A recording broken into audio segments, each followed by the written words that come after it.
தேடி சோறு நிதம் தின்று தேடி சோறு நிதம் தின்று பல சின்னஞ்சிறு கதைகள் பேசி மனம் வாடி துன்பம் மிக உழன்று பிறர் வாட பல செயல்கள் புரிந்து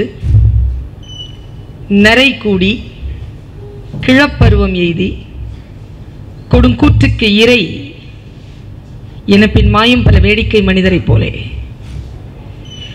நானும் வீழ்வேன் என்று நினைத்தாயோ? என்னை சுடர்மிகும் அறிவுடன் படைத்து விட்டாய், வல்லமைத்தாராயோ இந்த மாநிலம் பயனுற வாழ்வதற்கு. தெளிவுறவே அறிந்திடுதல் தெளிவுறவே அறிந்திடுதல் தெளிவு பெற மொழிந்திடுதல் சிந்திப்போர்க்கே களிவளர உள்ளத்தில் ஆனந்த கனவு பல காட்டல் கண்ணீர் துளி வர உள் உருக்குதல் இவையாவும் நீ அருளும் பணிகளன்றோ எனும் பாரதியின் சரஸ்வதி வணக்கத்தை முன்வைத்து நிரம்ப மரியாதைக்குரிய இந்த மேடையில் வீற்றிருக்கக்கூடிய அத்துணை பெருமக்களையும் மேடையில் இடம் இல்லாத காரணத்தினால் சபையில் வீற்றிருக்கக்கூடிய அறிவார்ந்த சபையையும் வணங்கி மகிழ்கிறேன். முன்னாள் மாணவர் சங்கம் ஒரு புது பொலிவுடன் தன்னுடைய எதிர்காலத்தை வடிவமைத்துக் கொண்டிருக்கக்கூடிய ஒரு முக்கியமான விழா.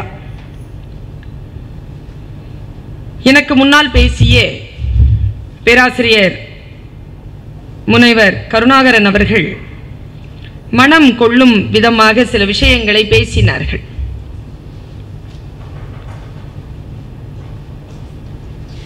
நான் இப்படி யோசிக்கிறேன், எது வாழ்க்கையில் வெற்றி தருகிறது? யார் வெற்றியாளர்கள், யார் சாதனையாளர்கள், யார் நிறைவு பெற்ற மனிதர்கள்? மற்றவர்கள் வாழ்கின்ற வாழ்க்கைக்கு தன் வாழ்க்கையை யாரெல்லாம் முன்னுதாரணமாக விட்டு செல்கிறார்கள்? அப்படிப்பட்டவர்களுடைய வாழ்க்கையாக நம்முடைய ஒரு நாள் வாழ்க்கையாவது அமைந்து விடுவதற்கு நாம் எடுத்துக்கொண்டிருக்கக்கூடிய முயற்சிகள் என்ன? இதையெல்லாம் கருணாகரன் அவர்கள் பேசுகின்ற பொழுது என் மனதிலே ஓட்டமாக போய்கொண்டே இருந்தது. நான் எப்பவுமே சிந்தித்துக் கொண்டிருக்கிறேன் என்றால் ஏதேனும் மும்முரமாக செய்து கொண்டிருப்பதாக உங்களுக்கு தெரியும். ஆனால் நான் அதை எதையும் செய்வதில்லை. பேசுகின்றவர்களுடைய பேச்சை கேட்கின்றதற்கான ஒரு விஷயத்தை நான் செய்து கொண்டே இருக்கிறேன். இப்போ நமக்கு நாங்க 3 பேருக்கு பூங்கொத்து கொடுத்தாங்க இல்லையா? என்னுடைய மனதிலே அந்த பூங்கொத்து கையில் வாங்குகின்ற பொழுது ஒரு வாசகம் வந்தது. பெர்னாட் ஷா சொல்கிறான், பூக்களை தரிசிக்க வேண்டுமா, புறப்பட்டு போ என்று பேசினான். ஏனென்றால் பூக்கள் உன்னை விட உயர்ந்தவை. உன்னை சந்திப்பதற்கு அவை வர வேண்டும் என்று இல்லை, நீ அவரை சந்திப்பதற்காக புறப்பட்டு போ என்று சொன்னான். அடுத்த வார்த்தை சொல்றான் பாருங்க, என் மேஜையில் இருக்கும் பூச்சாடியில் என் மேஜையில் இருக்கும் பூச்சாடியில் நான் பூக்களை வைப்பதில்லை, காரணம் குழந்தைகளின் தலையை கொய்வதில் எனக்கு உடன்பாடு இல்லை என்று பேசுகிறார். ஒரு மென்மையான உணர்வு எவ்வளவு ஆழமாக அவனுக்குள் ஊடுருவி இருக்கிறது என்று நான் சிந்தித்துக் கொண்டே அந்த பூக்களை நான் கையில் எடுத்தேன். அடுத்ததாக இவர் பேசிக்கொண்டே இருக்கிறார், நான் உங்களை பார்த்து கொண்டிருக்கிறேன். கொஞ்சம் கவனம் ஈர்க்கின்ற வார்த்தைகள் வந்தால் அவரை பார்க்கிறீர்கள், மற்றபடி உங்களுடைய உலகத்திற்குள் நீங்கள் இருக்கிறீர்கள். பிரின்சிபல் பேசும்போதெல்லாம் ஐயோ பாவம்,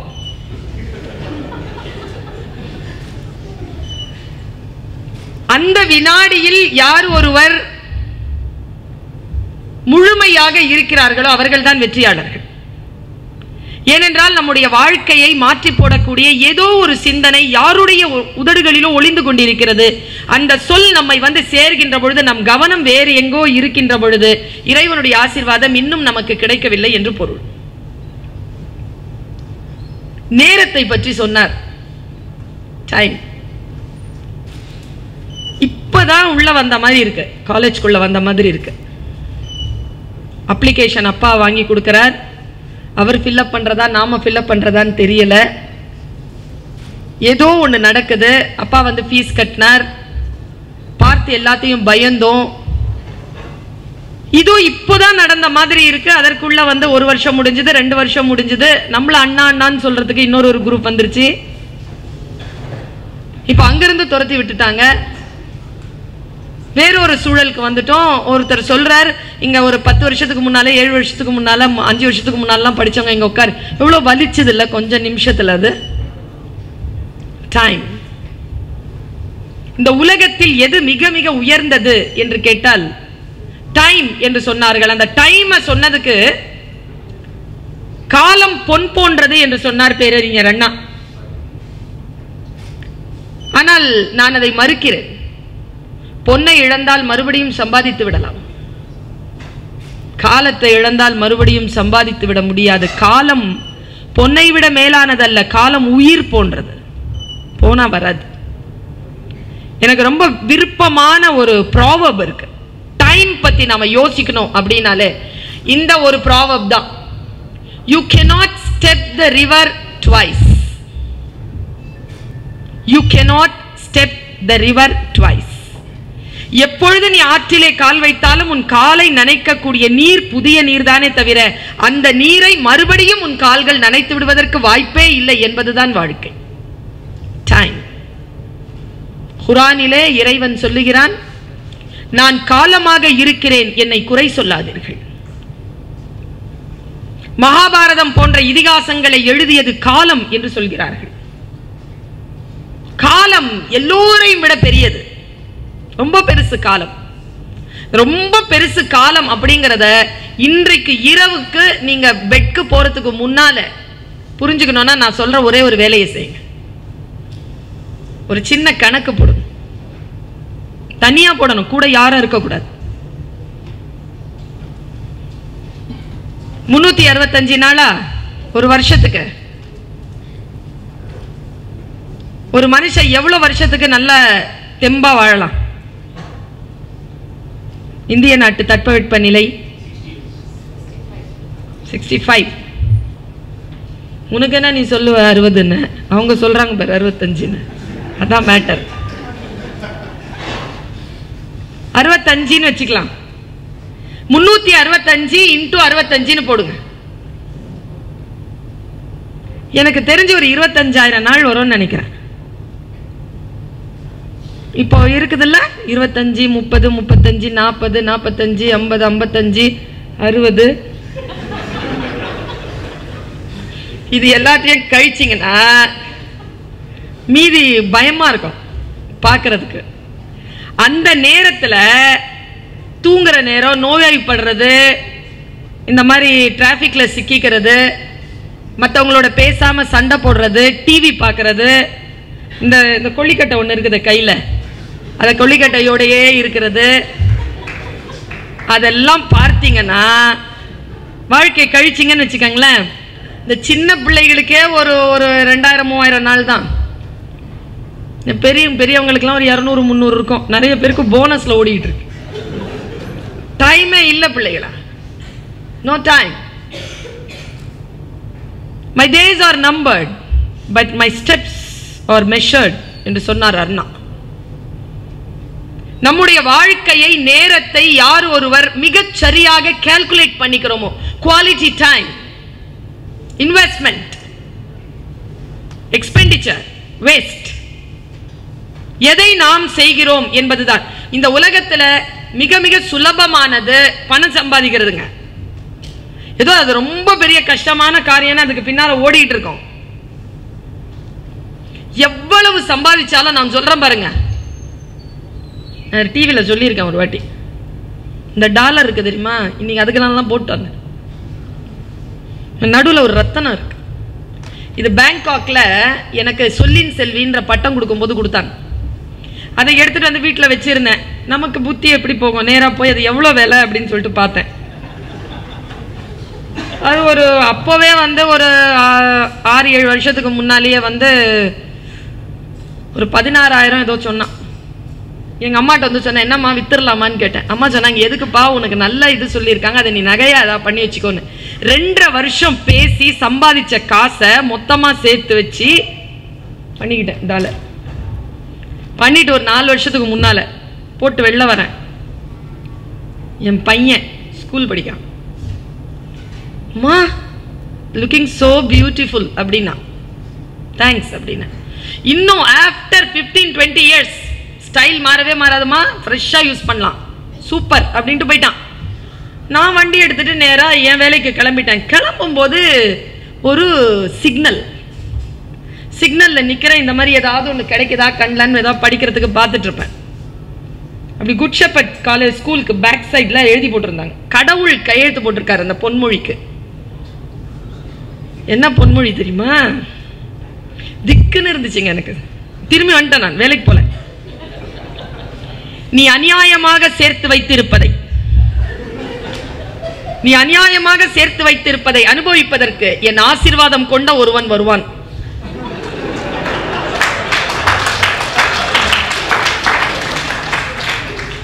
இது ஒருத்தி வருவா, வேற ஒண்ணும் இல்லை.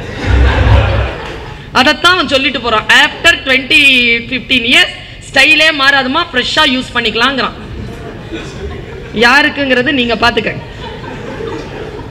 அப்பதான் முடிவு பண்ண, வாழணும்டா.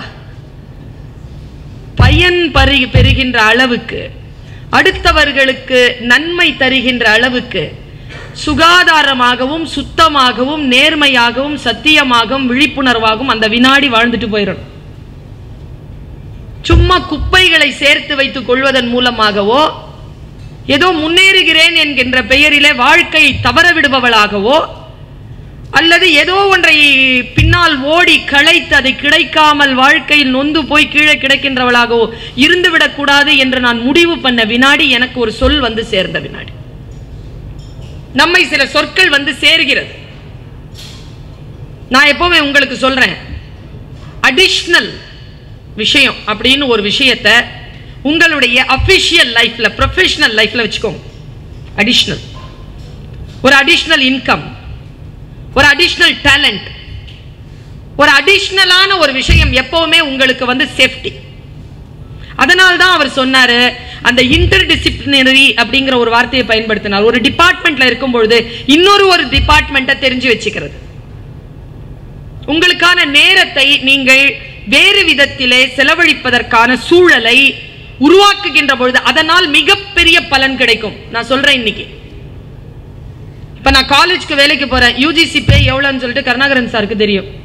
15 வருஷம் எக்ஸ்பீரியன்ஸ் இருந்தா யூஜிசி பே வந்து எவ்வளோன்ட்டு நல்ல காசு. ஒரு மாசம் நான் சம்பாதிக்கிற காசை ஒரு மீட்டிங்ல சம்பாதிச்சிடறேன். அது என்னுடைய பணி, இது என்னுடைய பேஷன். பேஷன் அப்படிங்கிற ஒரு விஷயத்தை உங்களுடைய ரெக்ரியேஷனா எடுத்துக்கோங்க. Take your passion as your recreation. அந்த ரெக்ரியேஷன் மூலமாக அடுத்த கட்ட, இப்போ நீங்க இங்க கேதரிங் வந்து இதுவே வந்து ஒரு நீங்கள் படிக்கின்ற பொழுதோ இல்ல ஒரு ஆனுவல் டேலியோ நீங்க உட்கார்ந்துட்டு இருக்கக்கூடிய கேதரிங் இல்லை. இது ஒவ்வொருவரும் ஒவ்வொரு துறையில் இருக்கிறீர்கள். அந்த துறையை அடுத்தவர்களுக்கு பகிர்ந்து கொள்வதன் மூலமாக அவர்களையும் வளர்த்தல், அவர்கள் மூலமாக நீங்களும் வளரச் செய்தல், உங்களையும் நீங்களே வளர்த்துக் கொள்ளுதல் என்கின்ற ஒரு வாய்ப்பு. நான் எப்பவுமே வந்த சோஷியல் சர்வீஸ் பண்ற என்எஸ்எஸ்ல வந்த, என்எஸ்எஸ் இஸ் மை டிசிப்ளின். நான் ஸ்டூடெண்ட் இருக்கும் பொழுதே என்எஸ்எஸ்ல இருக்கேன். இப்போ என்எஸ்எஸ் ப்ரோக்ராம் ஆபீசரா இருக்கேன். Personality development through community service, அவ்வளவுதான். You should get your personality developed through your service. ஒரு சர்வீஸ் செய்வதன் மூலமாக உங்களை நீங்கள் எவ்வளவு வளர்த்துக் கொள்கிறீர்கள் என்பதனை பாருங்கள். அவேர்னஸ் வேற எதுவுமே கிடையாது இந்த உலகத்திலேயே. The only person can help you under the sky is you. எங்க கவிதாசன் ஐயா தான் சொல்லுவார், முட்டை இருக்குல்ல, அது வெளியில இருந்து தட்டுனீங்கன்னா ஆம்லெட், மரணம். அந்த உள்ள இருக்கிற உயிர் தன்னைத்தானே உள்ள இருந்து வெடிச்சுட்டு கிளம்புனா ஜனனம்னு சொல்லுவோம். யாராவது வந்து நம்மை காப்பாற்றுவார்கள் உட்கார்ந்து இருந்தோம்னா மரணம் தான். எழுந்து நின்று பிரகாசிக்கின்ற பொழுது ஜனனம் சாத்தியமாகிறது. நம்மை கூறு போடுகின்ற, நம்மை இல்லாமல் ஆக்குகின்ற ஒரு விஷயத்திலிருந்து எப்படி நம்மளை காப்பாத்திக்கிறது. ஒரு பெரிய ட்ரைனிங் ப்ரோக்ராம் போயிருந்தேன் சார். சொல்றதுக்கு ஆச்சரியமா இருக்கு எனக்கு, ஆனா சொல்லணும்னு தோணுது. ஒருத்தன் யோகா பண்ணான். யோகா வயசானவங்களுக்கு தான் தெரியும் யோகானா என்ன. இல்லை சின்ன பசங்க பண்றதே இல்லை. சின்னதுல இருந்து தொடங்கிடணும். அதை வயசான போதெல்லாம் தொடங்கக்கூடாது. அது சின்ன வயசுல இருந்து யோகா யோகா செய்யும் போது ஒருத்தன் கேட்டான், நான் யோகா செய்கிறேன் குருவே, நான் சந்தோஷமாக இருப்பேனா? குரு சொன்னார், நீ யோகா செய்தால் உன்னை சுற்றி இருக்கின்றவர்கள் சந்தோஷமாக இருப்பார்கள். நாம அவங்கள டிஸ்டர்ப் பண்ண மாட்டோங்க. மற்றவங்களை டிஸ்டர்ப் பண்ணாம இருக்கிறதுக்கு பேர் தான் யோகா. வெல்பீயிங்னு பேர் அதுக்கு. நான் யோசித்து பார்க்கிறேன், உண்மையிலேயே நம்மை நாமே சரியாக பார்த்து கொள்ளுதல், எல்லா விதத்திலும் நம்மை நாமே தூர்வாரி கொள்ளுதல், செல்ஃப் வெல்பீயிங் அப்படிங்கிறது தான் ஆக பெரிய சோஷியல் சர்வீஸ்னு நான் நினைக்கிறேன். இந்த செல்ஃப் வெல்பீயிங்க எப்படி நீங்க வளர்த்தெடுக்கிறது? உடல், மனம், புத்தி எல்லாவற்றையும் நேர்நிலையில் வைத்துக் கொண்டிருப்பது. சில சொற்கள் இருக்குல்ல, நான் இப்ப சொல்றேன் உங்களுக்கு. வாழ்க்கையில ஜெயிக்கணுமா சந்தோஷமா இருக்கணுமா? ரெண்டு மாறுபட்ட. இதுவே ஒரு 5 வருஷம் 6 வருஷத்துக்கு முன்னால கேட்டிருந்தீங்கன்னா தப்புன்னு சொல்லியிருப்பீங்க சந்தோஷமா இருக்கணும்ட்டு. இப்ப யோசிக்கிறீங்க ஜெயிக்கணுமா சந்தோஷமா இருக்கணும்னா யோசிக்கிறீங்க. இவர் வேற இழுத்து விட்டுருக்கிறார் இப்போ, ஃபேமிலியா வாங்க ஃபேமிலியா வாங்க எல்லாரும் அப்படின்னு. ஜெயிக்கணும் ஜெயிக்கணும், கண்டிப்பா ஜெயிக்கணும், தோக்கக்கூடாது. ஆனா சந்தோஷமாவும் இருக்கும், சந்தோஷமாவும் இருக்கணும், ஜெயிக்கணும். எவ்வளவு பெரிய மேனேஜ்மெண்ட் தெரியுமா அது? என்னுடைய பையன் சொன்னான் சார் என்கிட்ட, அம்மா ஐ என்வி யூ அப்படின்னா. ஏன் அப்படின்னு கேட்டேன். உனக்கு பிடிச்சதே செய்யறல்ல நீ அப்படின்ட்டு போயிட்டான். எவ்வளவு பெரிய விஷயம் தெரியுமா? மரண தருவாயில் இருந்த பாலு மகேந்திரா பிப்ரவரி இறக்குறாரு. அவர் டிசம்பர் மாசம் என்னுடைய கல்லூரிக்கு நான் பேச கூப்பிடுறேன். கல்லூரியில பேசிட்டு அவர் அந்த லஞ்ச் டைம் உட்கார்ந்து சாப்பிடுறாரு. அப்ப சொல்றாரு, சார் ஏதாவது சொல்லுங்க சார். என்ன சொல்றதுங்க? ஏதாவது ஒண்ணு சொல்லுங்க சார். அவர் சொன்ன வார்த்தை நான் சொல்றேன், நீ போய் டைரியில எழுதி வச்சுக்கோ. வாழ்க்கையில ஜெயிக்கிறோமோ தோக்குறோமோ அது முக்கியம் இல்லை, விரும்பியதை செய்து கொண்டே இருக்கிறோமா அது முக்கியம். பெரிய வார்த்தை. விரும்பியதை செய்தல். எது எனக்கு ரொம்ப பிடிச்சிருக்கோ அதை நான் செய்யறேன். அதெல்லாம் தோக்குறேன் ஜெயிக்கிறேங்கிறதெல்லாம் ரெண்டாவது விஷயம். அதெல்லாம் வெறும் result. Life is a process. Life result கிடையாது. Education is a process. இப்போ இங்கேயே ஃபர்ஸ்ட் மார்க் வாங்குவாங்களா எங்கப்பா பாருங்க. இந்த ப்ராசஸை யார் என்ஜாய் பண்ணோமோ அவங்க தான் உட்கார்ந்து இருக்கிறோம். Life is a process oriented. நீங்க போர்த்தொழில் பழகுன்னு சொல்லிட்டு ஒரு புக் எழுதி இருக்கிறாரு. I recommend you that book. Iraiyanbu எழுதியிருக்கார். கண்டிப்பா படிச்சு கடந்துருங்க அந்த புக்கை. நம்மளை பத்தி தான் எழுதியிருக்கார். வாழ்க்கையில் எது நம்மை செலுத்துகிறது? இப்ப நேற்று வாட்ஸ்அப்ல ஏதோ ஒரு செய்தி வந்திருந்தது. அந்த சொற்கள் என்னை ரொம்ப சிரமப்படுத்துச்சு. எனக்கு ஞாபகம் இருக்கிற வரைக்கும் சொல்றேன். ஒரு மெழுகுவர்த்தியின் தியாகத்தை விட குறைந்ததல்ல ஒரு தீக்குச்சியின் மரணம். ரொம்ப பிடிச்சதுங்க எனக்கு அந்த சொல். வேலைக்கு போகின்றவனின் திங்கட்கிழமையை விட வலியானது வேலை இல்லாதவனின் திங்கட்கிழமை.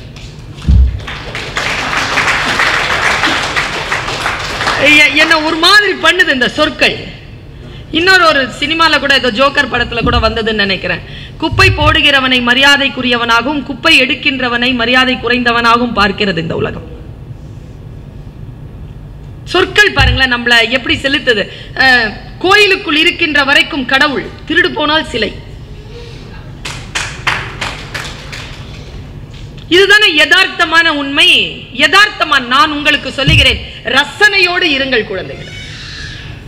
நீங்க அறிவியலோடு தான் உங்களுடைய வாழ்க்கைன்னு ஆயிடுச்சு, மேனேஜ்மெண்டோட தான் உங்களுடைய வாழ்க்கைன்னு ஆயிடுச்சு, போராட்டம் தான். ஆனால் ரசனையை மட்டும் விட்டுடாதீங்க.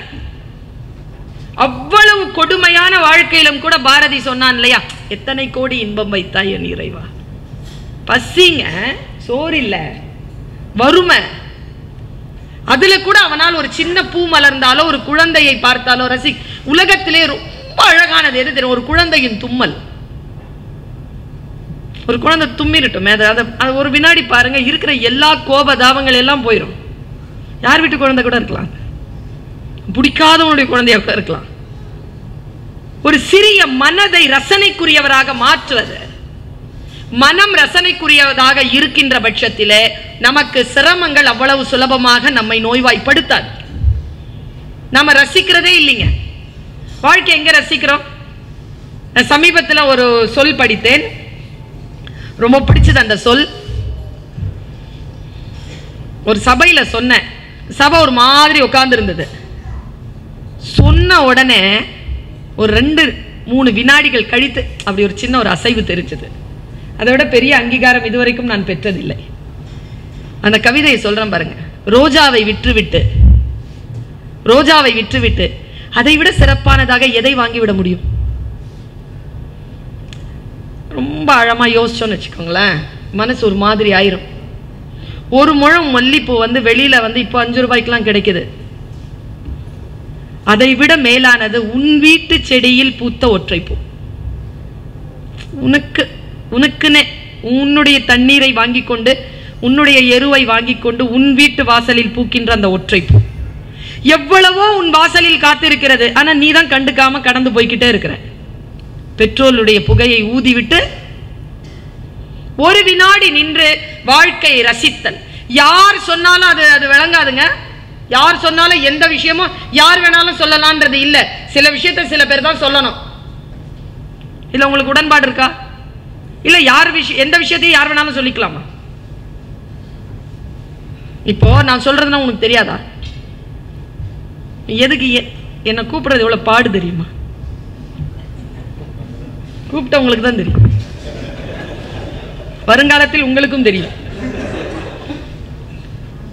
ரொம்ப பாடு. போன் பண்ணி அப்பாயின்மெண்ட் வாங்கி கிளம்புறதுக்கு கார் அரேஞ்ச் பண்ணி அந்த பிள்ளைய கூட அனுப்பி எவ்வளவு பாடுகள் இருந்தாலும் ஏன் கூப்பிடுறாங்க? ஏன்னா சில விஷயம் சில பேர் தான் சொல்ல முடியும், எல்லாரும் சொல்லிட முடியாது. நம்ம அக்பர்னு ஒருத்தர் இருந்தார் தெரியுமா? ராஜாவா இருந்ததா சொல்றாங்க, முகலாய பேரரசர். அந்த அக்பருடைய அவையில இருந்த மந்திரிக்கு பேரு பீர்பல். அந்த பீர்பல் ஒரு நாள் தியானம் பண்ணிட்டே இருந்தானா. என் வாழ்க்கையை மாற்றிய குருவாசகம். இங்க உட்கார்ந்துருக்காங்கல்ல குருமார்கள், டீச்சர்ஸ். என்னதான் இருந்தாலும் டீச்சர்ஸ்க்கு அப்புறமா வர I am also a teacher. Birbal தியானம் பண்ணிட்டே இருந்தானா. நேரா அக்பர் போய் சொன்னாரா, என்ன பண்ணிட்டு இருக்க? அவன் தியானம் முடிச்சுட்டு என்ன பண்ணிட்டு இருந்த? தியானம் பண்ணிட்டு இருந்தேன். தியானம் பண்ணா எல்லாம் கிளியர் ஆகும், வெட்ட வெளிச்சமாகும், ஞானம் கிடைக்கும், எனக்கு சொல்லிக் கொடுங்க. பீர்பல் சொன்னா, நான்லாம் சொல்லி தர முடியாது, குரு தான் சொல்லி தர முடியும். அப்ப அந்த குருவை கூட்டுவான. குருலாம் வர மாட்டார், நீ தான் போகணும். நான்லாம் போக முடியாது, குருவை கூட்டிட்டு வா, அதெல்லாம் வர முடியாது. அப்போ பாரு, உன்ன மாதிரி தியானம் பண்ற எத்தனையோ பேர் இருக்கிறான், நான் அவங்ககிட்ட கத்துக்கிறேன். அவங்ககிட்டயே கத்துக்கிட்டு இருக்கிறான். கூப்பிட்டாராம் 10 நாளைக்கு அப்புறமா, இங்க வா பீர்பல். ஒரு ரூம்குள்ள போயிட்டு உட்காந்துட்டு, நான் தியானம் செய்கிறேன், எப்படி செய்யறேன்னு பாரு. தியானம் பண்ணாராம். தியானம் பண்ணிட்டு இருக்கும்போது பீர்பல் என்ன பண்ணிருக்கான் அப்படின்னா, அவருக்கு தவம் கலைஞ்சிருச்சு. யாருக்கு? அக்பருக்கு. வெளியில இருந்து இவன் நின்றுட்டு இருந்தான்ல, அந்த சேவகன் காவலாளி, அவன் உள்ள ஓடி வந்துட்டான். அலம்பனா அப்படின்னு வந்துட்டான். அக்பரை கைது செய் அப்படின்னாரு பீர்பல். அவன் திக்கு விக்கு நிற்கிறான். உடனே கோவம் வந்துருச்சு அக்பருக்கு. நான் தியானம் செய்வதை பார்த்து பொறாமைப்பட்டு என்னை கைது செய்ய சொல்கிறாயா? இவனை உடனே கைது செய்யினா. காவலாளி உடனே போய் அவனை கைது செஞ்சிட்டான். பீர்பல் சொன்னா, இப்ப காவலாளி கிட்ட நான் என்ன சொன்னேன்? உன்னை கைது செய்ய சொன்னேன். அவன் கேட்டானா, இப்ப நீ என்ன சொன்ன? அதே வார்த்தையை தான் சொன்ன. அவன் கேட்டான்ல, யார் வாயிலிருந்து எப்போ எந்த சொல் வரணுமோ அந்த வாயிலிருந்து அந்த சொல் வந்தாதான் அதுக்கு பலனே தவிர எல்லோரும் எல்லா வார்த்தையும் சொல்லிவிட முடியாது. குரு என்பவன் வேறு, சாதாரணமானவன் என்பது வேறு. யாரிடத்தில் எந்த சொல் கேட்க வேண்டுமோ அவரிடத்தில் தான் கேட்க வேண்டும் என்றான் பீர்பல். நாம் சில வாயிலிருந்து தான் சில விஷயங்களை கேட்க வேண்டும். ஆனால் சொற்கள் வந்து விழுகின்ற பொழுது யாருடைய வாயிலிருந்து அது வந்தாலும் பல நேரங்களில் அது நமக்கு குருவாசகமாக மாறுவதற்கு வாய்ப்புண்டு. நீங்கள் அதை மட்டும் கவனித்து வைத்துக் கொள்ளுங்கள். எனக்கு எப்பவுமே ரொம்ப பிடித்தமான ஒரு விஷயம் என்னன்னா, இந்த யூத் இருக்கிறீங்கல்ல, உங்களுடைய லாங்குவேஜ். இப்போ நாம போராடுறதுக்கு ஒரு காரணம் இருக்கியா? ஒரு காலத்துல நம்ம எல்லாரும் கிட்ட வேகமா பேசினா நமக்கு புரியாது, அப்படிதானே? இந்த பிள்ளைங்க கிட்ட ஸ்லோவா பேசினா புரியாது. இதுங்களுக்கு இது ஃபாஸ்டா பேசணும், ஸ்லோவா பேசுங்களேன் கேட்கவே மாட்டான். இவ்வளோ நேரத்துக்கு சொல்ல வேண்டியது இப்படி சொல்லியிருக்கலாம்ல, இவ்வளோ நேரத்துக்கு எதுக்கு பேசுனீங்க? அப்பா பேச்சை கேட்காததுக்கு, பெரியவங்களுடைய பேச்சை அவங்க கேட்காததுக்கு வேற எதுவுமே காரணம் இல்லை. லாங்குவேஜ் ரொம்ப ஸ்லோவா இருக்கு, அவங்க பயங்கர ஃபாஸ்டா இருக்காங்க. அந்த ஃபாஸ்டான விஷயத்தை அவர்களுக்கு சொல்லக்கூடிய லாங்குவேஜ் நம்ம கிட்ட இல்ல. இந்த மாதிரியான கிரௌட நாம கையில பிடிச்சு வச்சுக்கிறதுக்கு நாம ரொம்ப ஃபாஸ்டா இருக்கோம். நாம ஃபாஸ்டா இல்லைன்னா அவர்கள் கை நழுவி போய் விடுவார்கள். அதே போல் இவர்களை நீங்க கையில கொஞ்சம் வச்சிருக்கணும், கொஞ்சம் நிதானமா பேசும். நீங்கெல்லாம் நிதானமா பேசலன்னா இவங்க கை நழுவி போயிடுவாங்க. எதுவுமே சொல்லிக்கிறேன் பிள்ளைகளே, வாழ்க்கையில் நமக்கான ஒரு வாய்ப்பு. யார் இப்போதான் சொன்னாங்க, வாய்ப்பை தான் நாம் போய் தட்ட வேண்டும், வாய்ப்பு நம் கதவை தட்டாது. ஒரு வித்தியாசத்தை சொல்றேன், வாய்ப்புகளை நாம் 100 தடவை தட்டலாம், நம் கதவை வாய்ப்பு ஒரு முறை தான் தட்டும். அந்த ஒரு முறையை we should seize, அதை சீஸ் பண்ணிக்கணும். அதை தவற விடுகின்றவன் வாழ்க்கையில் தோற்கிறான். இப்ப பாருங்க, ஒரே விஷயம்தான் சொல்லுகின்ற முறையிலும் சொல்லுகின்ற புரிதலிலும் இருக்கக்கூடிய வித்தியாசம் பாருங்க. யூத்தினுடைய லாங்குவேஜ் எனக்கு ரொம்ப பிடித்தமான லாங்குவேஜ்ங்க, அது ரொம்ப பிடித்தமான விஷயம். ஏன் தெரியுமா? பதில் சொல்லுவதுதான் புத்திசாலித்தனம் என்று நாம் நினைக்கிறோம். கிடையாது, பதில் சொல்லுவது அல்ல புத்திசாலித்தனம், கேள்வி கேட்பதுதான் புத்திசாலித்தனம். ஏன் டீச்சருக்கு கோவம் வருது தெரியுமா? கேள்வி கேட்டா. இதுதான் காரணம், வேற எதுவும் காரணம் இல்லை. பதில் சொன்னால் கீழே போயிடுறாங்க, கேள்வி கேட்கறவங்க மேல நிக்கிறாங்க. அப்படிதானே? நாங்க கேள்வி கேட்கறோம், நீங்க பதில் சொல்லல, அப்பதானே உங்களுக்கு பாஸ் மார்க் போடுறோம். கேள்வி கேட்கறவன் தான் பெரிய ஆள் இந்த உலகத்துல. கேள்விகள் கேட்பது, தொடர்ந்து கேள்விகள் கேட்டுக்கொண்டே இருப்பேன். எனக்கு ரொம்ப பிடித்தமான ஒரு மனுஷன் சாக்ரட்டிஸ். அவருக்கு வேற எந்த பிலாசபியும் கிடையாது. He's a philosopher ன்னு சொல்லுவாங்க. What is the philosophy of Socrates? யார்கிட்டயாவது கேட்டு பாருங்க. நான் டாக்டரேட்ங்கிறதே PhDங்கிறதே philosophy in doctorate. எனக்கே தெரியாது philosophy என்ன சொன்னா Socrates. ஒன்றும் இல்லை, Socrates உடைய philosophy raising questions. Why not? இப்போ நான் வந்து 7S ஃபோன் ஒன்று வாங்கினேன். 6 மாசத்துக்கு முன்னால அந்த ஃபோனுடைய விலை தெரியும். இப்போ கொஞ்சம் இறங்கி இருக்கு விலை. 6 மாசமோ 7 மாசமோ ஆச்சு, விலை சரியான விலை. ஜெட் பிளாக்கா, இது இன்னும் விலை. வாங்கிட்டு வந்தேன் வீட்டுக்கு. என் வீட்லயே இருக்கிறானே, பார்க்கறதுக்கு ஹீரோவா இருப்பான், நான் வில்லை. என் பையனை தான் சொல்றேன், அவன் இருந்தான். ரெண்டே வார்த்தையில யூத் இப்படி ஓடிறீங்க.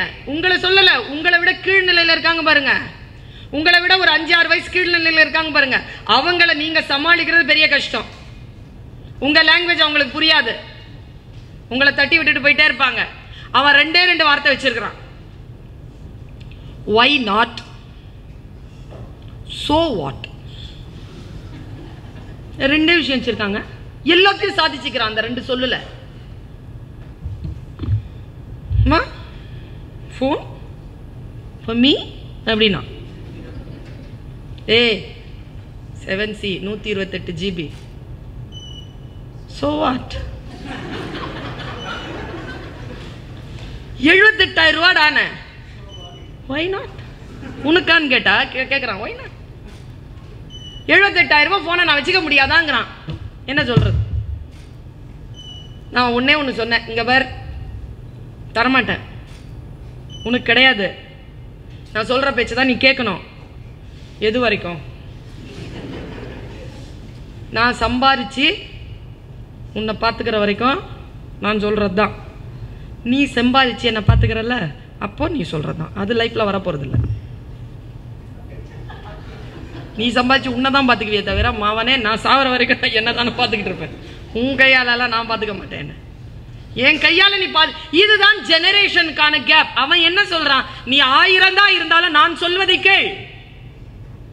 நான் உங்களுக்கு என்ன சொல்லுகிறேன்? உங்களை நீங்களே நிர்வகித்துக் கொள்ளுகின்ற தொடங்குகின்ற பிறகு நீங்கள் என்ன நினைக்கிறீர்களோ அதை செய்யுங்கள். இப்பொழுது யார் உங்களை நிர்வகிக்கிறார்களோ அவர்கள் பேச்சை கேளுங்கள். ஒன்று சொல்றேன் பிள்ளைகளை, நான் வாழ்க்கையில சந்தோஷமா இருக்கணுமா ஜெயிக்கணுமான்னு சொல்லும் பொழுது ஜெயிக்கணும்னு சொன்னதுக்கு என்ன காரணம் தெரியுமா? தோத்துட்டா எவன் சொல்றதையும் நம்ம கேட்கணும். ஜெயிச்சிட்டா நாம என்ன நினைக்கிறோமோ அதை நம்ம செய்யலாம். அதனாலேயே ஜெயிக்கணும்னு சொல்றேன். அதனாலேயே ஜெயித்து நாம் வர வேண்டும். உங்களுடைய லாங்குவேஜ்ல எனக்கு ரொம்ப பிடிச்சது அந்த questions. You raise questions. நீங்க கொஸ்டின் கேட்கிற ஒரு விஷயத்தை எனக்கு ஒரு வாட்ஸ்அப்ல ஒரு செய்தி வந்ததுங்க. நான் எப்பவுமே எப்படின்னா, ஏதாவது படிச்சேன்னு வச்சுக்கோங்களேன், எங்க வீட்டில் வந்து எங்க தெருவில் வந்து ஏதோ ஒரு திருடு போச்சு. ஒரு கிழவி வந்து டிவி பார்த்துட்டே இருந்திருக்கு, எல்லாத்தையும் தூக்கிட்டு போயிட்டான். கடைசியா பார்த்தா LED டிவி நல்லா இருக்குது, அதையும் தூக்குறதுக்கு அவன் முடிவு பண்ணிட்டான். அவன் தூக்கிட்டு போறான். கிழவி சொல்லுது, டிவியை திருடுற மாதிரிலாம் டிவியில் வருது பாரு அப்படிங்குது. அந்த அளவுக்கு உள்ள போயிடுறது. நான் எப்பவுமே ஏதாவது படிச்சேன்னா உள்ள போயிடுவேன். எது படிச்சாலும் அதான் என்னுடைய வெற்றி, என்னுடைய அந்த பேஷன். பேஷனுங்கிறது வேற எதுவும் இல்லை. You get your self into it 100%. 100% நீ எதையும் நீ தருகிறாயோ அதுதான் உன்னுடைய ரொம்ப பேஷனான ஒரு விஷயம்.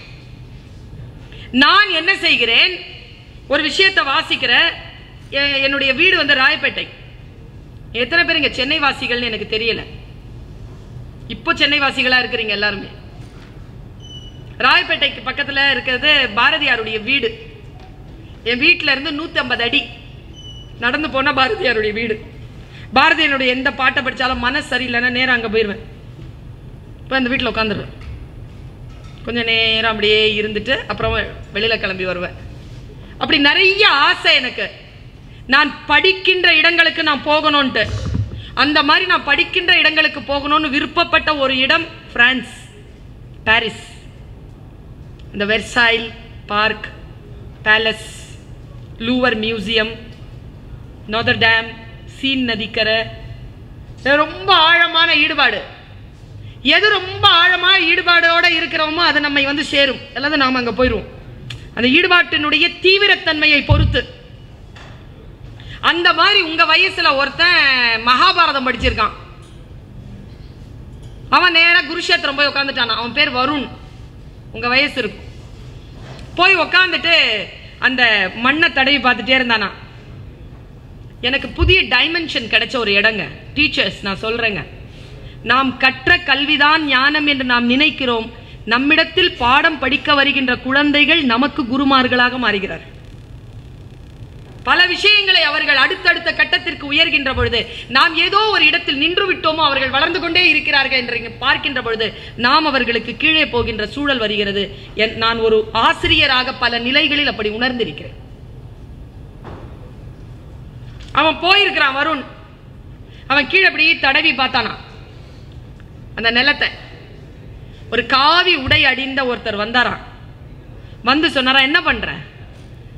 இங்கதானே போர் நடந்தது, அதை பார்க்கிறேன் நானா. போர் நடந்ததா? யாருக்கும் யாருக்கும் நடந்தது போர்? அவன் சொன்னா, அந்த பையன் சொன்னா, பாண்டவருக்கும் யாருக்கு நடந்தது? கௌரவர்களுக்கும் நடந்தது. அவன் சொன்னா இல்ல. குரு சொன்னாரா, இல்ல, பாண்டவருக்கும் கௌரவர்களுக்கும் நடக்கல. யாருக்கும் யாருக்கும் போர்னு தெரியலனா உன்னால் மகாபாரதத்தை புரிந்து கொள்ள முடியாது. அவன் சொன்னா அப்படிதானே. பஞ்ச பாண்டவர்களுக்கும் கௌரவர்களுக்கும் நடந்தது தானே, அது இல்லைங்கிறார் அவரு. அப்ப யாருக்கும் யாருக்கும் நடந்தது அப்படின்னு உடனே அவர் சொன்னாரா, பாருங்களேன், எனக்கு புதிய டைமென்ஷன். நான் ரொம்ப ஆழமா வியாசர் எல்லாம் படிக்கிறவன்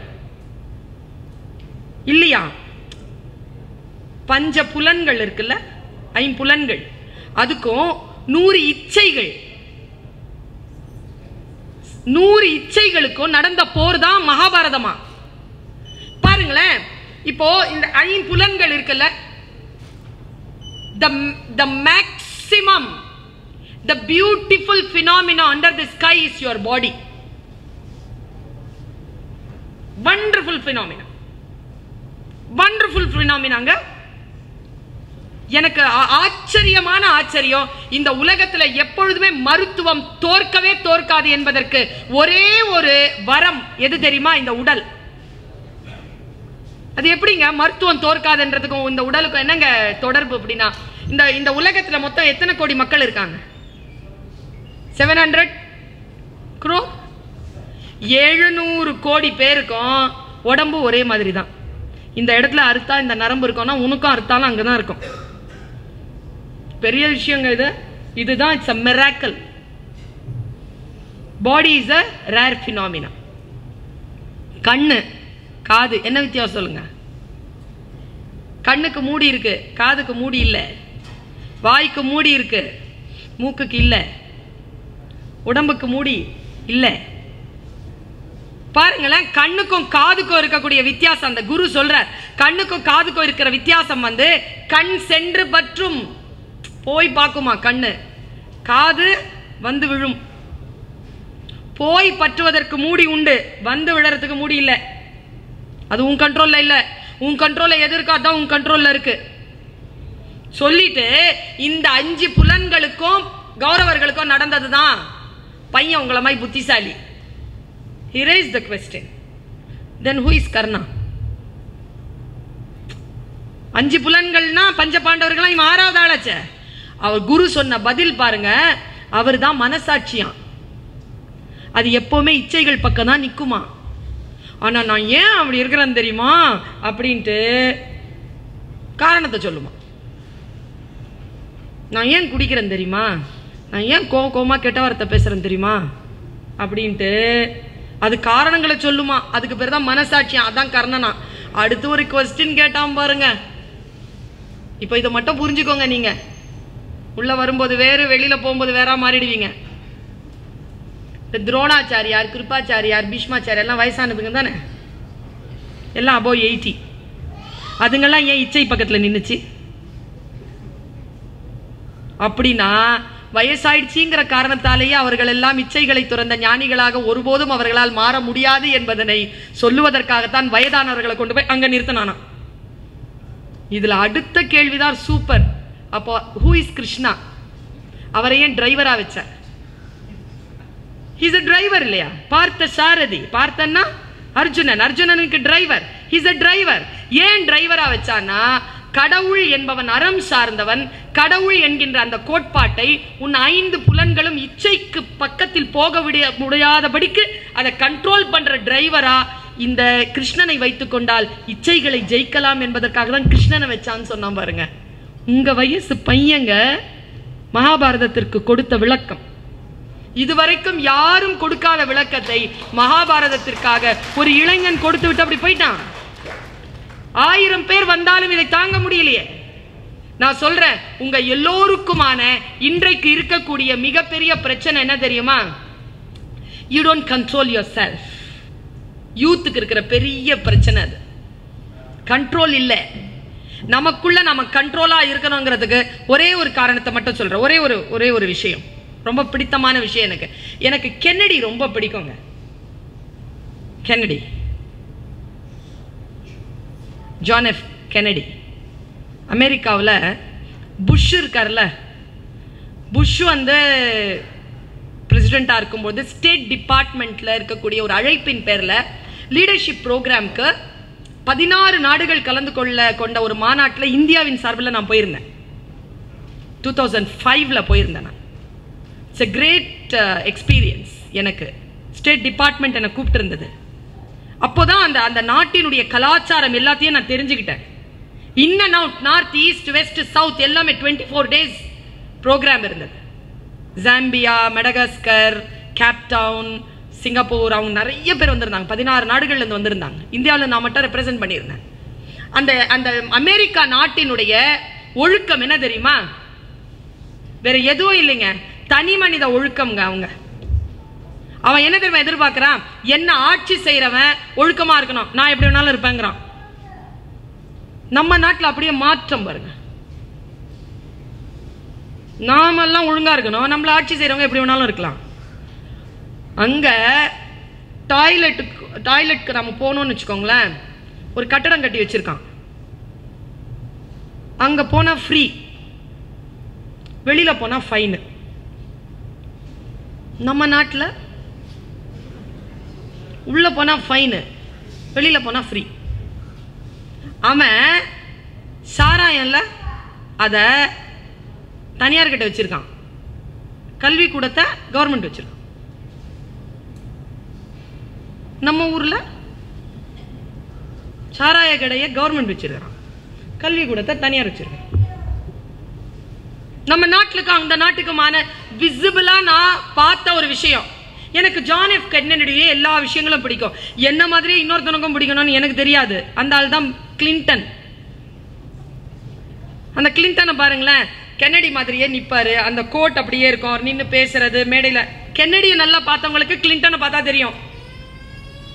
கென்னடி தான் கிளின்டனுடைய குரு, இன்ஸ்பிரேஷனே அவர் தான். நமக்கெல்லாம் யார் இன்ஸ்பிரேஷன் நம்ம தான் சொல்லணும், அவனுக்கு அவங்க தான். ஆனா கென்னடி செய்யாத ஒரு வேலையை கிளின்டன் பண்ணிட்டார். இந்த அந்த செக்ரட்டரியோட பாலியல் பிரச்சனையில பேர் என்ன சார்? கரெக்டா சொல்லி இருக்கிறீங்க பாருங்க, மோனிகா. கரெக்டா பேசிட்டு இருக்கிறாங்க, கையில மொபைல் இருக்கு, ஆட்கள் இருக்காங்க, வந்து சொல்லிட்டாங்க, அவருக்கு வெர்டிக்ட் ஆயிடுச்சு, அவர் தான் வந்து குற்றவாளி, ஹீஸ் கில்ட் சொல்லியாச்சு. அவர் அடுத்த வாட்டி பிரசிடென்ட் கிடையாது. His political life is doomed சொல்லியாச்சு. அன்னைக்கு நம்ம எல்லாருக்கிட்டையும் பேசிட்டு இருக்கிறார் அவர். நம்ம ஊர் ஆட்களா இருந்தா எங்க இருப்பாங்க? இந்த மாதிரி வெர்டிக்ட் வர அன்னைக்கு ஹாஸ்பிட்டல்ல இருப்பாங்க, கண்டிப்பா ஹாஸ்பிட்டல்ல இருப்பாங்க. இவரும் மீட்டிங்ல இருக்காருங்க. அவர் வந்து மீட்டிங் முடிச்சுட்டு வந்து உட்கார்ந்தாரியா, கிளின்டன் கிட்ட கேட்ட ஒற்றை கேள்விதான் நமக்கு இன்னைக்கு சிலபஸ். நீங்க குற்றவாளின்னு தீர்ப்பாயிருக்கு, ஆனா இவ்வளவு பிரமாதமா பேசிட்டு இருக்கிறீங்களே, உங்களுக்கு கொஞ்சம் கூட மனசுல கவலையோ கோபமோ அவமானமோ இல்லையா? இது கேள்வி. கிளின்டன் தந்த பதில பாருங்களேன், ஃபேண்டாஸ்டிக் பதில் கொடுத்தார். எஸ் ஐ நோ, அது எனக்கு அவமானம் தான். எஸ் ஐ எம் ஆங்கிரி, என்னுடைய லைஃப் வந்து கீழே போயிடுச்சு. மை ஸ்ட்ரகிள்னு ஒரு புக்ல எழுதியிருக்காரு. முடிஞ்ச அந்த புக்கை வாங்கி படிச்சு கடந்துருங்க. Clinton book my life is struggle அப்படின்னு எழுதியிருக்காரு. அவர் சொல்றார், எஸ் எனக்கு கோபம் தான், எனக்கு அவமானம் தான், ஆனால் அப்படின்னு சொல்லிட்டு அவர் சொன்ன வார்த்தை, இந்த மூளை இருக்குல்ல, இந்த மூளையில நிறைய அறைகளை வைத்திருக்கிறேன். அந்த அறைகளில் ஒரு அறையில் இந்த அவமானத்தை போட்டு பூட்டி வைத்திருக்கிறேன். இந்த அவமானத்தை என் வாழ்நாளின் ஒவ்வொரு வினாடியிலும் நான் கலக்க மாட்டேன். நம்ம என்னங்க செய்யறோம்? காலையில யாராவது கெட்ட வார்த்தையில நம்மளை திட்டா சாயந்தரம் வரைக்கும் அந்த கெட்ட வார்த்தையோட தானே வாழறோம். அந்த வினாடியில் அந்த வலியை, அந்த வேதனை ஒரு ரூம்ல போட்டு பூட்டிட்டு தேவைன்னா எடுத்து அழுதுட்டு மறுபடியும் பூட்டிடணும். இந்த வாட்ஸ்அப் மெசேஜ்ல பார்த்தேன், ஒரு விஷயம் உனக்கு துக்கமாக இருக்கிறதா, அழுது தீர்த்து விடு, மறுபடியும் அதே விஷயத்திற்காக அழாது. பிடிச்சதுங்க எனக்கு அந்த சொல். எனக்கு இந்த கிளின்டன் சொல்வதை பிடித்திருக்கிறது. வாழ்க்கையில் நாம் உன்னத நிலைக்கு போவதற்கு சில பல புரிதல்கள் நமக்கு இல்லைன்னா நம்மால் அடுத்த கட்டத்திற்கு ஏற முடியாது. லெனின் ஒரு ஆள் தெரியுமா உங்களுக்கு? யாரு?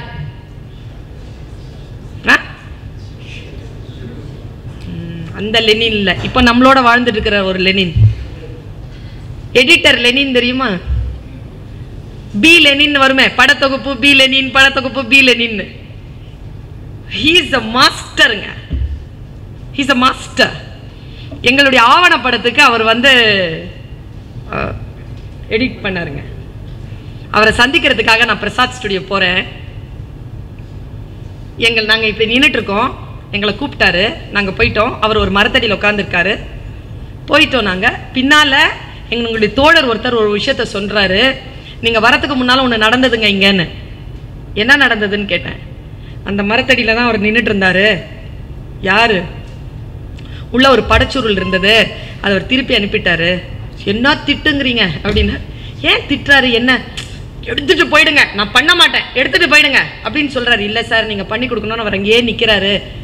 எடுத்துட்டு போயிடுங்க அப்படிங்கிறாரு. அப்படி எடுத்துட்டு போயிடுங்கன்னு அவர் யார்கிட்ட சொன்னாருன்னா சங்கர் சார் கிட்ட சொல்லிட்டு இருந்தாரு. எடுத்துட்டு போங்கன்னு சொன்ன படம் எந்திரன். பண்ண மாட்டேன்னு சொல்றாருங்க. எங்களுடைய சின்ன ஆவணப்படத்தை பண்றேங்கிறாரு.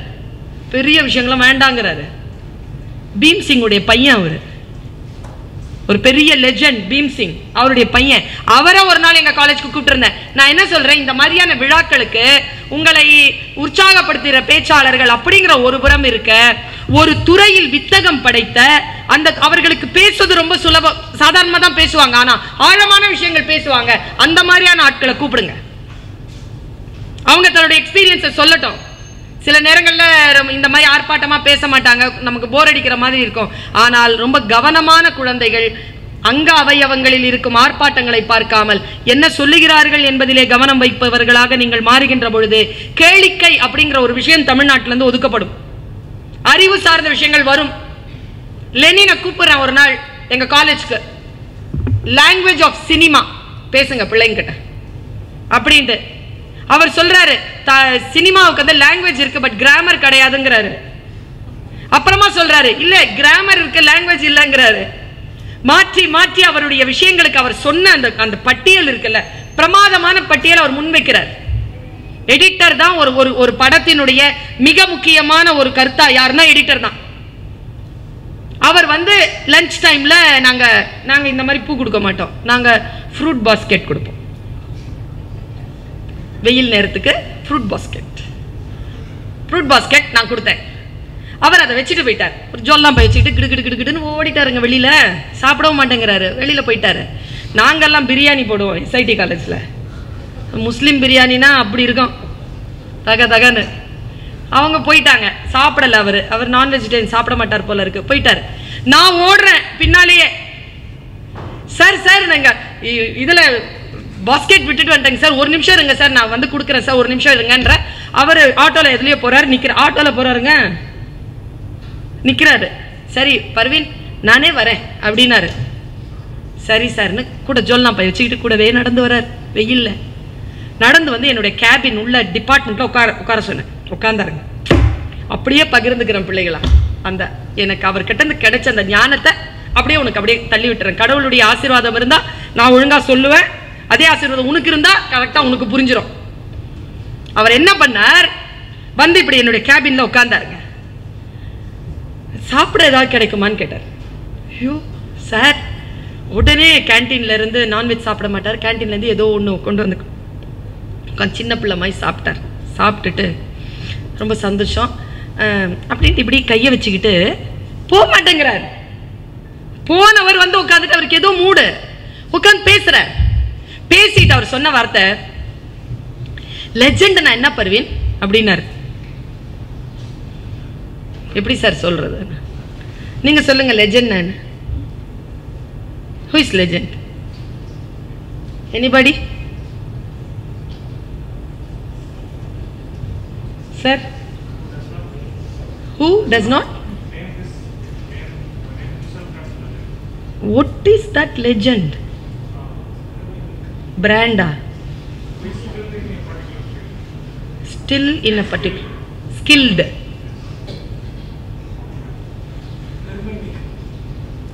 பெருமை மிக்க. லெஜெண்ட் அப்படி பாருங்களேன். Best, better, best, excellent. ஓகேவா? நீங்க சொல்றது வந்து ஸ்கில்டு இதுக்குள்ள வந்துரும். Who is legend? No one can beat him. What coin சொல்லுங்க. தமிழ்ல கூட சொல்லலாம். நான் தமிழ்ல வெங்காய பச்சடி, தயிர் பச்சடி, PhD எல்லாம் படிச்சு கூட எனக்கு தெரியல. காலத்தால் காலத்தின் சின்னம். இல்ல அது எதுக்கு வேணாலும் சொல்லிக்கலாமே சார். லெஜெண்ட், காலத்தை வென்றவர். வாட் காயின் அந்த ஐ படத்துல சொல்லுவான்ல, நீங்க எதை சொன்னாலும் லெஜெண்ட்ங்கிறது அதுக்கும் மேல, பெருமை மிக்கவன் அதுக்கும் மேல, காலத்தை வென்றவர் அதுக்கும் மேல, ஸ்கில் பேஸ்ட் அதுக்கும் மேல, எல்லாம் அதுக்கு மேல ஒண்ணு கிடையாது. ஒண்ணுனா அது 11, நான் 11னா அது 111. என்ன இருந்தாலும் லெஜெண்ட் இஸ் a legend, அவ்வளவுதான். அதுக்கு பக்கத்துல யாரும் வர முடியாது. என்ன வேணாலும் சொல்லலாங்க. ஆனா English is a beautiful language. My God, Urdu மாதிரி, ஹிந்தி மாதிரி, சன்ஸ்கிரிட் மாதிரி, தமிழ் மாதிரி, எனக்கு ரொம்ப பிடித்தமான சொல் அண்டர்ஸ்டாண்டிங். எவ்வளவு சந்தோஷமான சொல்லுங்க அது. ஐ ஸ்டாண்ட் அண்டர், நீ என்ன சொல்றியோ ஐ ஸ்டாண்ட் அண்டர். எல்லா பிரச்சனையும் எதுக்கு வருது?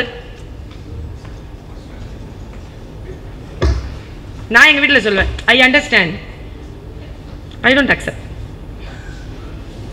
ஐ accommodate, okay I tolerate, okay okay I will adjust, I don't agree, I understand you, okay. எவ்வளவு வார்த்தைகள் பாருங்க சொல்லிட்டேன் கொஞ்ச நேரத்தில். அக்ரி, அட்ஜஸ்ட்மெண்ட், அண்டர்ஸ்டாண்டிங், டாலரன்ஸ், எவ்வளவு வார்த்தைகள் வந்துருச்சு. இங்கிலீஷ்ங்க சூப்பர் லாங்குவேஜ் அது. இங்க பாருங்க லெஜெண்ட் அப்படிங்கிறது சூப்பர். அவர் வாட் இஸ் லெஜெண்ட் பர்வீனர்? நல்லா சொல்லுங்க சார், நீங்களே சொல்லுங்க. எனக்கு தெரியல சார். என்ன தெரியலங்கிற? தெரியலாம் சொல்லக்கூடாது, தெரிஞ்சுக்கோ. சரி சார். ஒருத்தர் இருந்தான், சொல்ல ஆரம்பிக்கிறாருங்க. அவரு முன்தான் சொல்லுவாரு, என்ன மாதிரிலாம் சொல்லல, அதை நான் உனக்கு அப்படி சொல்றேன். ஒருத்தர் தான், அவன் வந்து போட்டோகிராஃபரா. தம்பி போட்டோகிராஃபர்.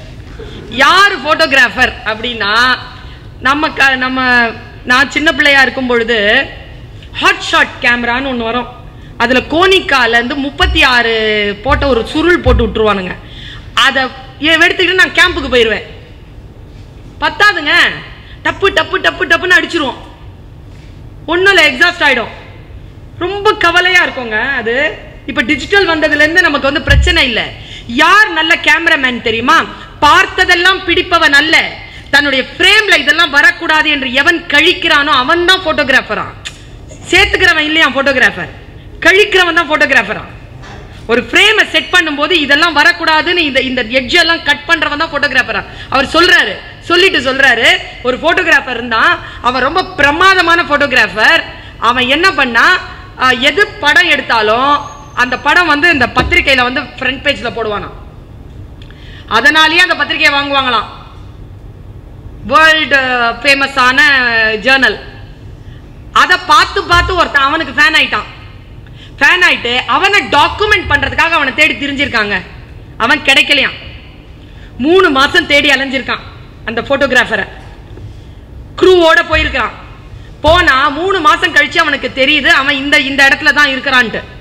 அந்த கிராமத்துல போய் கேட்டானா, சார் அந்த போட்டோகிராஃபர் இங்க தான் வந்தா ஏதோ மலை மேல போயிருக்கிறாங்க, எப்போ போனான் தெரியாதுங்க, மலை மேல தான் இருக்கான். க்ரூ எல்லாம் கூப்பிட்டானா, வாடா மலை மேல ஏறலாம். இங்க பாரு 3 மாசம் உன்னோட நாங்க சுத்திட்டோம், இந்த மலை எல்லாம் ஏற முடியாது, நீ வா பாத்துக்க, நான் போறேன் அப்படின்ட்டு அவன் கிளம்புறான். அந்த ஆட்கள் கிளம்பிட்டாங்க. இவன் கேமரா வச்சுக்கிட்டு மேல ஏறினானா. செராய்ப்போட 8 மணி நேரம் ஆச்சாங்க மேல ஏறி பார்த்தா அது ஒரு பனி மலை. சுத்தி சுத்தி பார்க்கறான், ஆளை காணோம். ஒரு இடத்துல தொப்புன்னு உட்காந்துட்டானா. அவனால முடியல, உட்காந்துட்டான். உடம்பெல்லாம் சிராய்ப்பு. உட்கார்ந்து இருக்கும்போது ஒரு மலை முகட்டுல ஒரு சின்ன லைட் எரியுது, ரெட் லைட். உடனே இவன் தான் அப்படின்ட்டு இங்கதான் இருக்கிறான்னு சொல்லிட்டு தெரிஞ்சுக்கிட்டு அவன் அங்க தேடி போயிருக்கும் போது அதுக்கு பின்னால ஒரு மலைக்கு பின்னால மறைஞ்சு உட்காந்துருக்கானா இவன். சார் உங்களை தான் சார் தேடி வந்தேன்னு போன அப்படின்னா, தேடி வந்தேன். சரி, எப்போ வந்தேன்? 8 மணி நேரம் ஆச்சு ஏறி வந்த. நீ எப்போ வந்த? 15 மணி நேரத்துக்கு முன்னாலியா? 15 நாளைக்கு முன்னாலியா? சாப்பிட்டியா சார்? தூங்குனியா சார்? எதுக்கு சார் வந்த? இங்க ஒரு பனி புலி ஒன்று சுத்திட்டு இருக்கு. சரி, அதை போட்டோ பிடிக்கலான்னு வந்தேன். பிடிச்சிட்டியா சார்? புலி வந்துச்சா சார்? வருமா சார்? நீ எப்போ சார் போவ அப்படிங்கிறானா. தொழிலுங்கிறது அதுதான், பேஷனுங்கிறது அதுதான். எப்போ போவோம், எப்போ உட்காரோம், எதுவும் தெரியாது, காத்திருப்பு. அதற்காகவே வாழ்தல். உட்காந்துருக்கான், இவனும் உட்காந்துட்டான் கூடவே. அடுத்த நாள் நைட்டெல்லாம் வரல. அடுத்த நாள் காலையில சூரிய உதயத்தை அப்போ எழுந்திருச்சு பார்க்கறான். இவர் இப்படி தட்டுறாரு, எழுந்திருச்சா புலி வந்துருச்சு. இவன் கரெக்டா அந்த ஃப்ரேம் வச்சிருக்கான்ல, அங்கதான் வந்து உட்காந்துருக்கு. பின்னால பனி உருகுது, லைட் வருது, சூரியன். அதுல இந்த புலி வாய் திறந்து இப்படி காட்டுது. அவன் கரெக்டா ஃப்ரேம் வச்சுட்டான். ஃப்ரேம் வச்சுட்டு அதை பார்த்தான். இவன் நம்ம ஆளு, சார் நான் பார்க்குறேன் சார். அவன் பார்த்தான், நான் பார்த்துட்டு அழுகுறாங்க. இப்படி ஒரு ஃப்ரேம் அவன் பார்த்ததே கிடையாது. அழுது அழுது அழுது அவன் அப்படி ஒரு உணர்ச்சி வசப்பட்டுட்டே இருக்கிறான். அவன் அழறதையே பார்த்துருந்தான் ஒரு வினாடி. புலி போயிருச்சு. இவன் படம் பிடிக்கல. இவன் கடந்து வேதனையில கில்ட் ஆயிட்டான், பெரிய கில்ட்டி. சார் என்னால தானே சார் உங்க தவங்கலைஞ்சு போச்சு, அது மறுபடியும் வருமா சார்? போயிருச்சே சார், நீங்க பிடிக்கலையே சார். சார் சாரி சார், நான் தான் சார் டிஸ்டர்ப் பண்ணிட்டேன், சாரி சார். அது யார் லெஜெண்டுங்கிறதுக்கு அர்த்தம் பாருங்க. உங்க ஃபீல்டில் நீங்க உங்களால இருக்க முடியுமான்னு பாருங்க. என்னால முடிஞ்ச அளவுல நான் இருக்கிறேன், முடிஞ்ச அளவுல இருக்க பாருங்க. சொன்னானா வேணும்ட்டு தான்ப்பா எடுக்கல. வேணும்ட்டு எடுக்கலையா? ஏன் சார்? அவர் தந்த பதில் நீ பார்த்துட்டல. என்ன பதில் தெரியுமா? அது என் கண்கள் பார்த்த காட்சியை மட்டும்தான் இந்த உலகம் புகைப்படமாக பார்க்குமே தவிர வேறு ஒருவன் கண்ணில் பட்ட ஒரு காட்சி என் புகைப்படம் அல்ல என்று நினைக்கக்கூடிய லெஜெண்ட். நம்முடைய விஷயம் சொல்லிட்டு ஒரு விஷயத்துல கொண்டு வந்து அப்படி சிக்னேச்சர் போட்டுறணும் பிள்ளைகளா. அந்த சிக்னேச்சர் நம்முடைய சிக்னேச்சரா தான் இருக்கணும். போல செய்தல் கூட யாரும் பண்ண முடியாது, பண்ணினாலும் தெரிஞ்சிடணும். இந்த விஷயங்கள் வந்து சேர்கிறதா? உனக்கு எந்த துறையாக வேண்டுமானாலும் இரு. என்ன சொன்னார் இப்ப அவரு? கருணாகரன் சார் சொன்னாரு, நீங்க எது செஞ்சாலும் அதை வந்து ஃபுல்லா செய்யுங்க. நான் வந்து டீ கடை வச்சிருந்தாலும் நான் புகழ் பெற்றிருப்பேன்னு சொன்னார்ல. ஒரு ஃபேமஸ் கோட் சொல்லவா? எனக்கு மிகுந்த பிடித்தமான ஒரு பேச்சாளருங்க, மார்ட்டின் லூதர் கிங் ஜூனியர். உங்களுடைய போய் யூடியூப்ல பாருங்க, ஐ ஹாவ் a dream அப்படின்னு பேசியிருப்பார். பேசிக்கிட்டே இருக்கும்போது ஷார்ட் பண்ணிட்டாங்க அவரை. என்ன பேச்சுங்க அது? அதுல சொல்லுவாரு, ஏ அடிமைப்பட்டு இருக்கக்கூடிய என் சகோதரனே, நீ தெரு பெருக்குகிறாயா? நீ தெரு பெருக்குகின்ற பொழுதும் உன் துடைப்பத்தை எப்படி எடு தெரியுமா? பீத்தோவன் ஒரு இசைக்கருவியை வாசிப்பது போல் நீ அந்த தெருவை பெருக்குவாயாக. அவ்வளவு பேஷனா பண்ணுப்பா ஒரு வேலையை, அவ்வளவு பேஷனா பண்ணு. அது பெயினாவே பண்ணாது, அது பெயின் கிடையாது. எப்படி வந்து பேஷன் பெயினா இருக்க முடியும்? உனக்கு ஒரு கிராஸ் ஹாப்பர் கதை தெரியும்ல? கிராஸ் ஹாப்பர் வந்து ஒரு வெஸ்டர்ன் சின்ன பிள்ளை கதை. யாருக்காவது தெரியுமா? எப்ப பார்த்தாலும் அந்த கிராஸ் ஹாப்பர் வந்து மியூசிக் வாசிக்கிட்டே இருக்கும், கிட்டார் வாசிக்கிட்டே இருக்கும். எறும்பு வந்து போய் சாப்பாடு வந்து போய் சேர்த்துக்கிட்டே இருக்கும். மழை காலம் வந்துடும், இதுக்கு பசிக்கும், இது எங்கேயும் போய் பார்க்கும், இருக்காது. அப்போ எறும்பு சொல்லும், ஒழுங்கு மரியாதையா வேலை செஞ்சு இருந்தா இப்போ சாப்பாடு கிடைச்சிருக்கோம்ல, மரியாதையா அந்த கிட்டாரை கொடு. வாங்கி வச்சுக்கிட்டு இது கொடுக்கும், சோறு கொடுக்கும். சோறு சாப்பிட்டே உட்காந்துருக்கோம். வெயில் காலம் ஆரம்பிச்சிடும். ஒழ அப்படின்னு உடனே தெருவில் போய் எல்லாத்தையும் அது மாதிரியே போய் சாப்பாடு கொடுத்துட்டே இருக்கும் இந்த கிராஸ் ஹாப்பர். இதோட கதை முடிஞ்சது தெரியுமா? அடுத்த கதை நான் சொல்றேன். இந்த கிராஸ் ஹாப்பர் என்ன பண்ணுச்சு? ரோட்ல போய்கிட்டே இருக்கும் பொழுது அதால முடியல. அது என்ன பண்ணுச்சு? இங்க பாரு, சோத்தை தூக்கி சுமந்துட்டு போறது உன் வேலை, என் வேலை அது இல்லை. என்னால் அதெல்லாம் பண்ண முடியாது. மரியாதையா கிட்டாரை திருப்பி கொடு. கிட்டாரை வாங்கிக்கிச்சு. வாங்கிட்டு போய் அது பாட்டுக்கு வாசிக்க ஆரம்பிச்சிருச்சு. இது வாசிக்க பார்க்குது, இன்னும் எறும்பெல்லாம் வேகமாக போகுது. கிட்டாரை வாசிக்கிறது நிறுத்திருச்சு. எறும்பு சுலோவா போகுது. உடனே சாயந்தரம் எறும்புகளை பேச்சுவார்த்தைக்கு கூப்பிட்டுச்சு. இங்க பாரு, நீ உழைக்கிற, நான் கிட்டார் வாசிக்கிறேன். நான் கிட்டார் வாசிக்கும் போது உனக்கு வேலை செய்யறது கொஞ்சம் நல்லா தெரியுதா? ஆமா, அது நல்லா தான் தெரியுது. அப்போ ஒன்று செய், 10 தானியத்துல ஒரு தானியம் ஒரு ஆள் எனக்கு கொடுத்துடணும் ஒரு நாளைக்கு, நான் உங்களுக்காக கிட்டார் வாசிக்கிறேன்னுச்சு. மொத்தம் இருக்குது 1000 எறும்பு. ஒரு நாளைக்கு இதுக்கு 1000 தானியம் கிடைச்சது. என்ன தெரியுமா இங்க டாக்டிஸ்? தனக்கு பிடித்தமான வேலையை செய்து கொண்டே அதில் சம்பாதிப்பை ஏற்படுத்தி கொள்ளுகின்ற கிராஸ் ஹாப்பர்ஸ். நீங்கள் எல்லாம் உழைக்கும் எறும்புகள், இதோ நான் கிட்டார் வாசித்துக் கொண்டிருக்கக்கூடிய கிராஸ் ஹாப்பர்.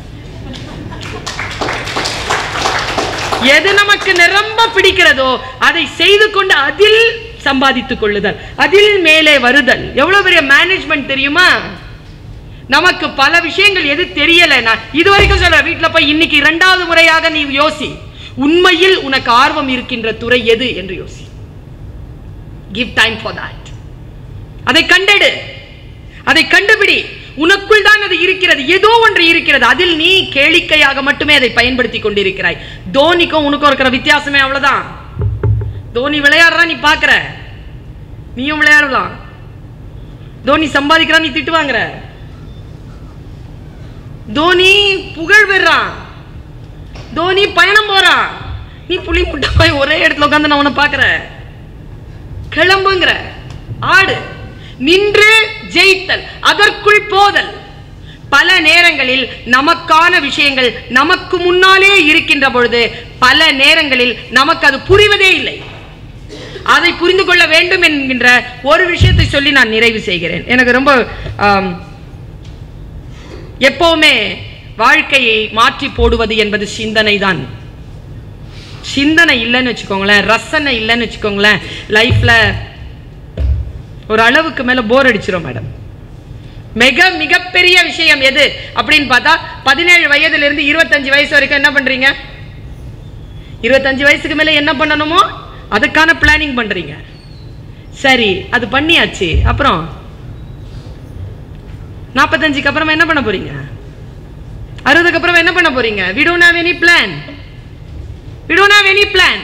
வெளிநாடுகளில் இருக்க அந்த பிளான் நமக்கு தான் இளமையை மட்டும் தான் பிளானிங் ஆக வைத்திருக்கிறோமே தவிர அடுத்த கட்டத்திற்கான பிளானிங் நம்ம கிட்ட இல்ல. இப்போ இருந்து அந்த பிளானிங் நீங்க ஆரம்பிங்க. ஆஃப்டர் 45 நீ என்ன பண்ண போறேன்னு இப்போ முடிவு பண்ணிடு. இன்னும் 20 இயர்ஸ் இருக்கு உங்க கையில. 20 இயர்ஸ் இருக்கு. 20 இயர்ஸ்ல இப்ப முடிவு பண்ணு. நான் பிரான்ஸ் சொன்னேன் இல்லையா, நெப்போலியன் ரொம்ப பிடிக்குங்க. என்ன எதுக்கு பேர் வச்சிருக்கான் பாத்தியா நம்ம ஊர்ல? அதுக்கு அவன் கொல்லணும் இவனுங்களை. என்ன சொல்றது நானு? எவ்வளவு ஒரு வீரன் தெரியுமா அவன். அவனுடைய வீரத்தை பத்தி எல்லாம் நாம அங்க போகும்பொழுது மேல கொண்டு போய் காட்டினாங்க அவனுடைய சமாதிய. அவன் நீச்சல் தெரியாது தெரியுமா?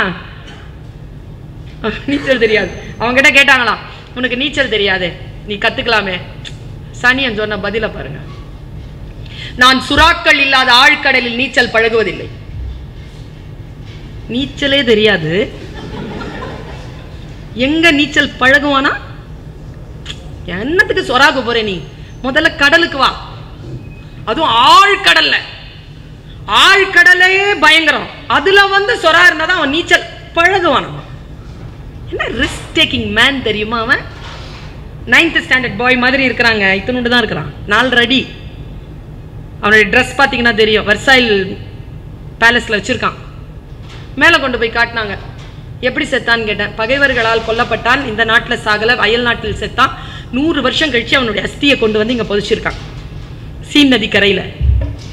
ஏறி பார்க்கிற மேல இவ்வளோ பெரிய ஹால், சுத்தி 9 தேவதைகள் ரீத்வெல்ல கையில வச்சுட்டு இப்படி நிக்குதுங்க. பியானோ மாதிரி கிடக்குது அவனுடைய சமாதி. மேல இருந்து தான் காட்டுறாங்க. பார்த்துட்டேன். கீழே போகணுமான்னு கேட்டாங்க. ஆமான்னு கேட்டேன். கீழே போனா கீழே கார் பார்க்கிங் கீழே தான். அட பாவிகளா, கார் பார்க்கிங் இங்க இருக்குது. விட்ட உடனே உள்ள வந்து சமாதியை பார்த்துட்டு போயிருக்கலாம்ல, எதுக்கு நீ ஃபர்ஸ்ட் ஃப்ளோர் கூட்டு வந்த அப்படின்னு அவன் சொல்றான். என் மன்னனுடைய சமாதியை முதலில் தலை வணங்கித்தான் எல்லோரும் பார்க்க வேண்டும், பிறகுதான் நேரடியாக பார்க்கலாம், இது எங்கள் நாட்டின் சட்டம்ங்கிறாங்க. அவன் எவ்வளவு நேசிக்கிறான் பாருங்க அவனை. அந்த யார் மாவீரன் அப்படிங்கிற பேர் அவனுக்கு எதுக்கு வந்து? ரிஸ்க். உங்களுக்கு தெரிஞ்சிருக்கும், பல நேரங்களில் எல்லோரும் சொல்லி இருப்பார்கள், குதிரை ஓட்டிக்கிட்டே போறான், முன்னால டனல் 18 அடி, தண்ணில விழுந்தா செத்துருவான், தண்ணில விழுந்து சாக அவனுக்கு விருப்பம் இல்லை. போர் வீரர்கள் முதுகுல குத்திடுவாங்க, அதுலயும் விருப்பம் இல்லை. இந்த 18 அடியை தாண்டணும், குதிரை 10 அடி தான் தாண்டும். முடிவு பண்ணாங்க, அவன் இந்த போர் வீரர்களாலும் சாகல, தண்ணிலையும் சாகல, தப்பிச்சுட்டான். எப்படின்னா 10 அடி குதிரையை தாண்டனா, குதிரையிலிருந்து 8 அடி தாண்டிட்டான். அங்கே குதிரை விட்டு தாண்டிட்டான். அதான் நெப்போலியன். காலையில எழுந்திரிச்ச உடனே ஒரு அல்ஜிப்ரா கணக்கு போட்டுட்டு தான் அவைக்க வருவானா, மைண்டை ஷார்ப் பண்ணணும்ட்டு. நாம எப்படி மைண்டை ஷார்ப் பண்றதுக்காக என்ன பண்றோம்? காலையில ராத்திரி 12 மணி 1 மணி வரைக்கும் மைண்டை வந்து டயர்ட் பண்ணிட்டு காலையில ஹேங் ஓவர்ல தானே நம்ம வந்து எந்திரிக்கிறோமே. எங்க இருக்குது நமக்கு? நான் ஒண்ணு சொல்றேங்க, ஆக மோசமான ஒரு ஒரு சிண்ட்ரோம் நம்ம தலைமுறைக்கு வந்து இருக்கிறது செல்போன். செல்போனை வந்து ஜஸ்ட் சுவிட்ச் ஆஃப் at 10 o'clock. அதை விட மிக முக்கியமானது உங்களுடைய ஹெல்த், உங்களுடைய ஃபேமிலி, உங்களுடைய திங்கிங்.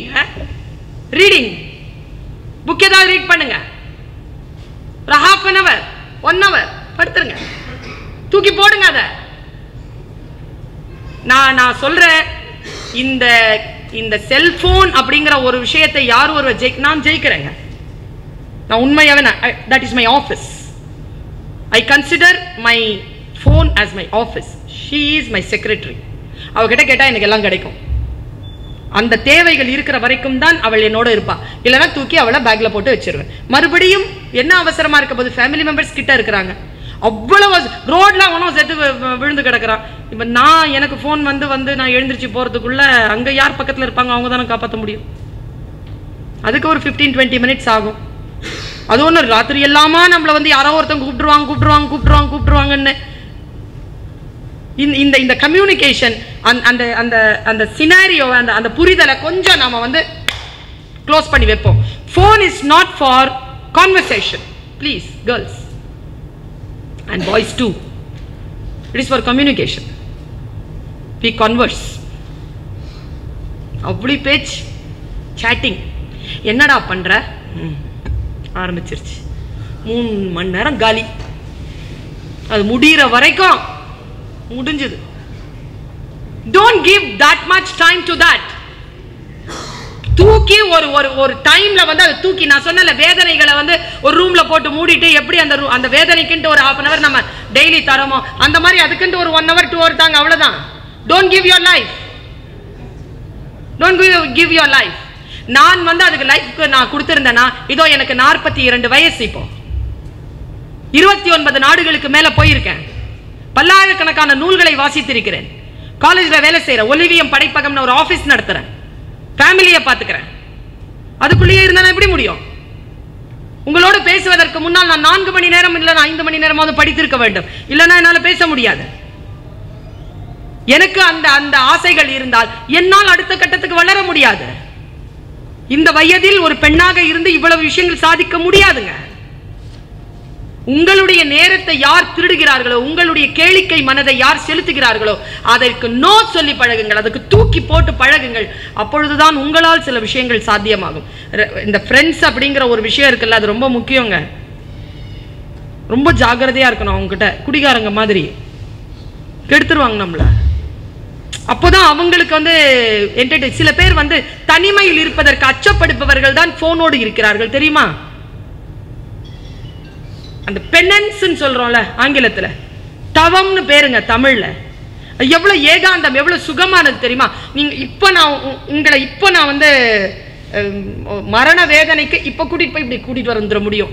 கண்ண முடியும், 2 நிமிஷம் உட்காருன்னு சொன்னா போதும், பின்னி எடுத்துரும் உடம்பு, படபடப்பு வந்துடும், பயம் வந்துடும். அமைதியாக 3 நிமிடங்கள் உட்கார முடியுதா உன்னால்? செல்போன் இல்லாமல் ஒரு 3 மணி நேரம், 9 to 1 மணி வரைக்கும் நோ செல்போன். ஆபீஸ்க்குள்ள நுழைஞ்சிட்டியா, தூக்கி போட்டுரு. லஞ்ச் டைம்ல எடுத்து பாரு, சொல்லிடு எல்லார்கிட்டையும். ஏதாவது அவசரம்னா என்னுடைய லேண்ட்லைனுக்கு வந்து செக்ரட்டரி கிட்ட சொல்லுங்க, ரொம்ப அவசரம்னா. இல்லைன்னா 1 மணிக்கு மேல 1 to 2 ஃப்ரீயா இருப்பேன், அப்ப பேசுங்க. இல்ல சாயந்தரம் 6 மணிக்கு மேல 6 to 8 ஃப்ரீயா இருப்பேன். 8 o'clock என்னுடைய personal and family time. You plan your day. இப்ப நம்ம ஊர் மாதிரி இல்லைங்க. வெளிநாட்டுல எல்லாம் ஜப்பானுக்கு போய் பாருங்க, அவன் தாங்க கண்டுபிடிச்சான் போனை. அவன் கையில போன் இல்ல. நீங்க ஜப்பானுக்கு போங்க, நான் சொல்றதெல்லாம் நான் வாபஸ் வாங்கிக்கிறேன், காது அறுத்துக்கிறேன். எந்த ஒரு மனிதனும் தெருவில் செல்லுகின்ற பொழுது செல்போனை பயன்படுத்துவதில்லை. யாருமே ட்ரெயின்ல இருக்கும்போது செல்போனை பயன்படுத்துவதில்லை. சைலண்டா உட்காராங்க. செல்போனில் பேசுவது முன்னால் இருக்கின்றவர்களுக்கு அவர்கள் தரும் அவமரியாதையாக கருதுகிறார்கள். இந்த சிம்பிள் டிசிப்ளின் நீங்க ஆபீஸ் வைக்கும்போது உங்களுடைய ஆபீஸ்ல இருக்கிறவங்களுக்கும் இதுதான்.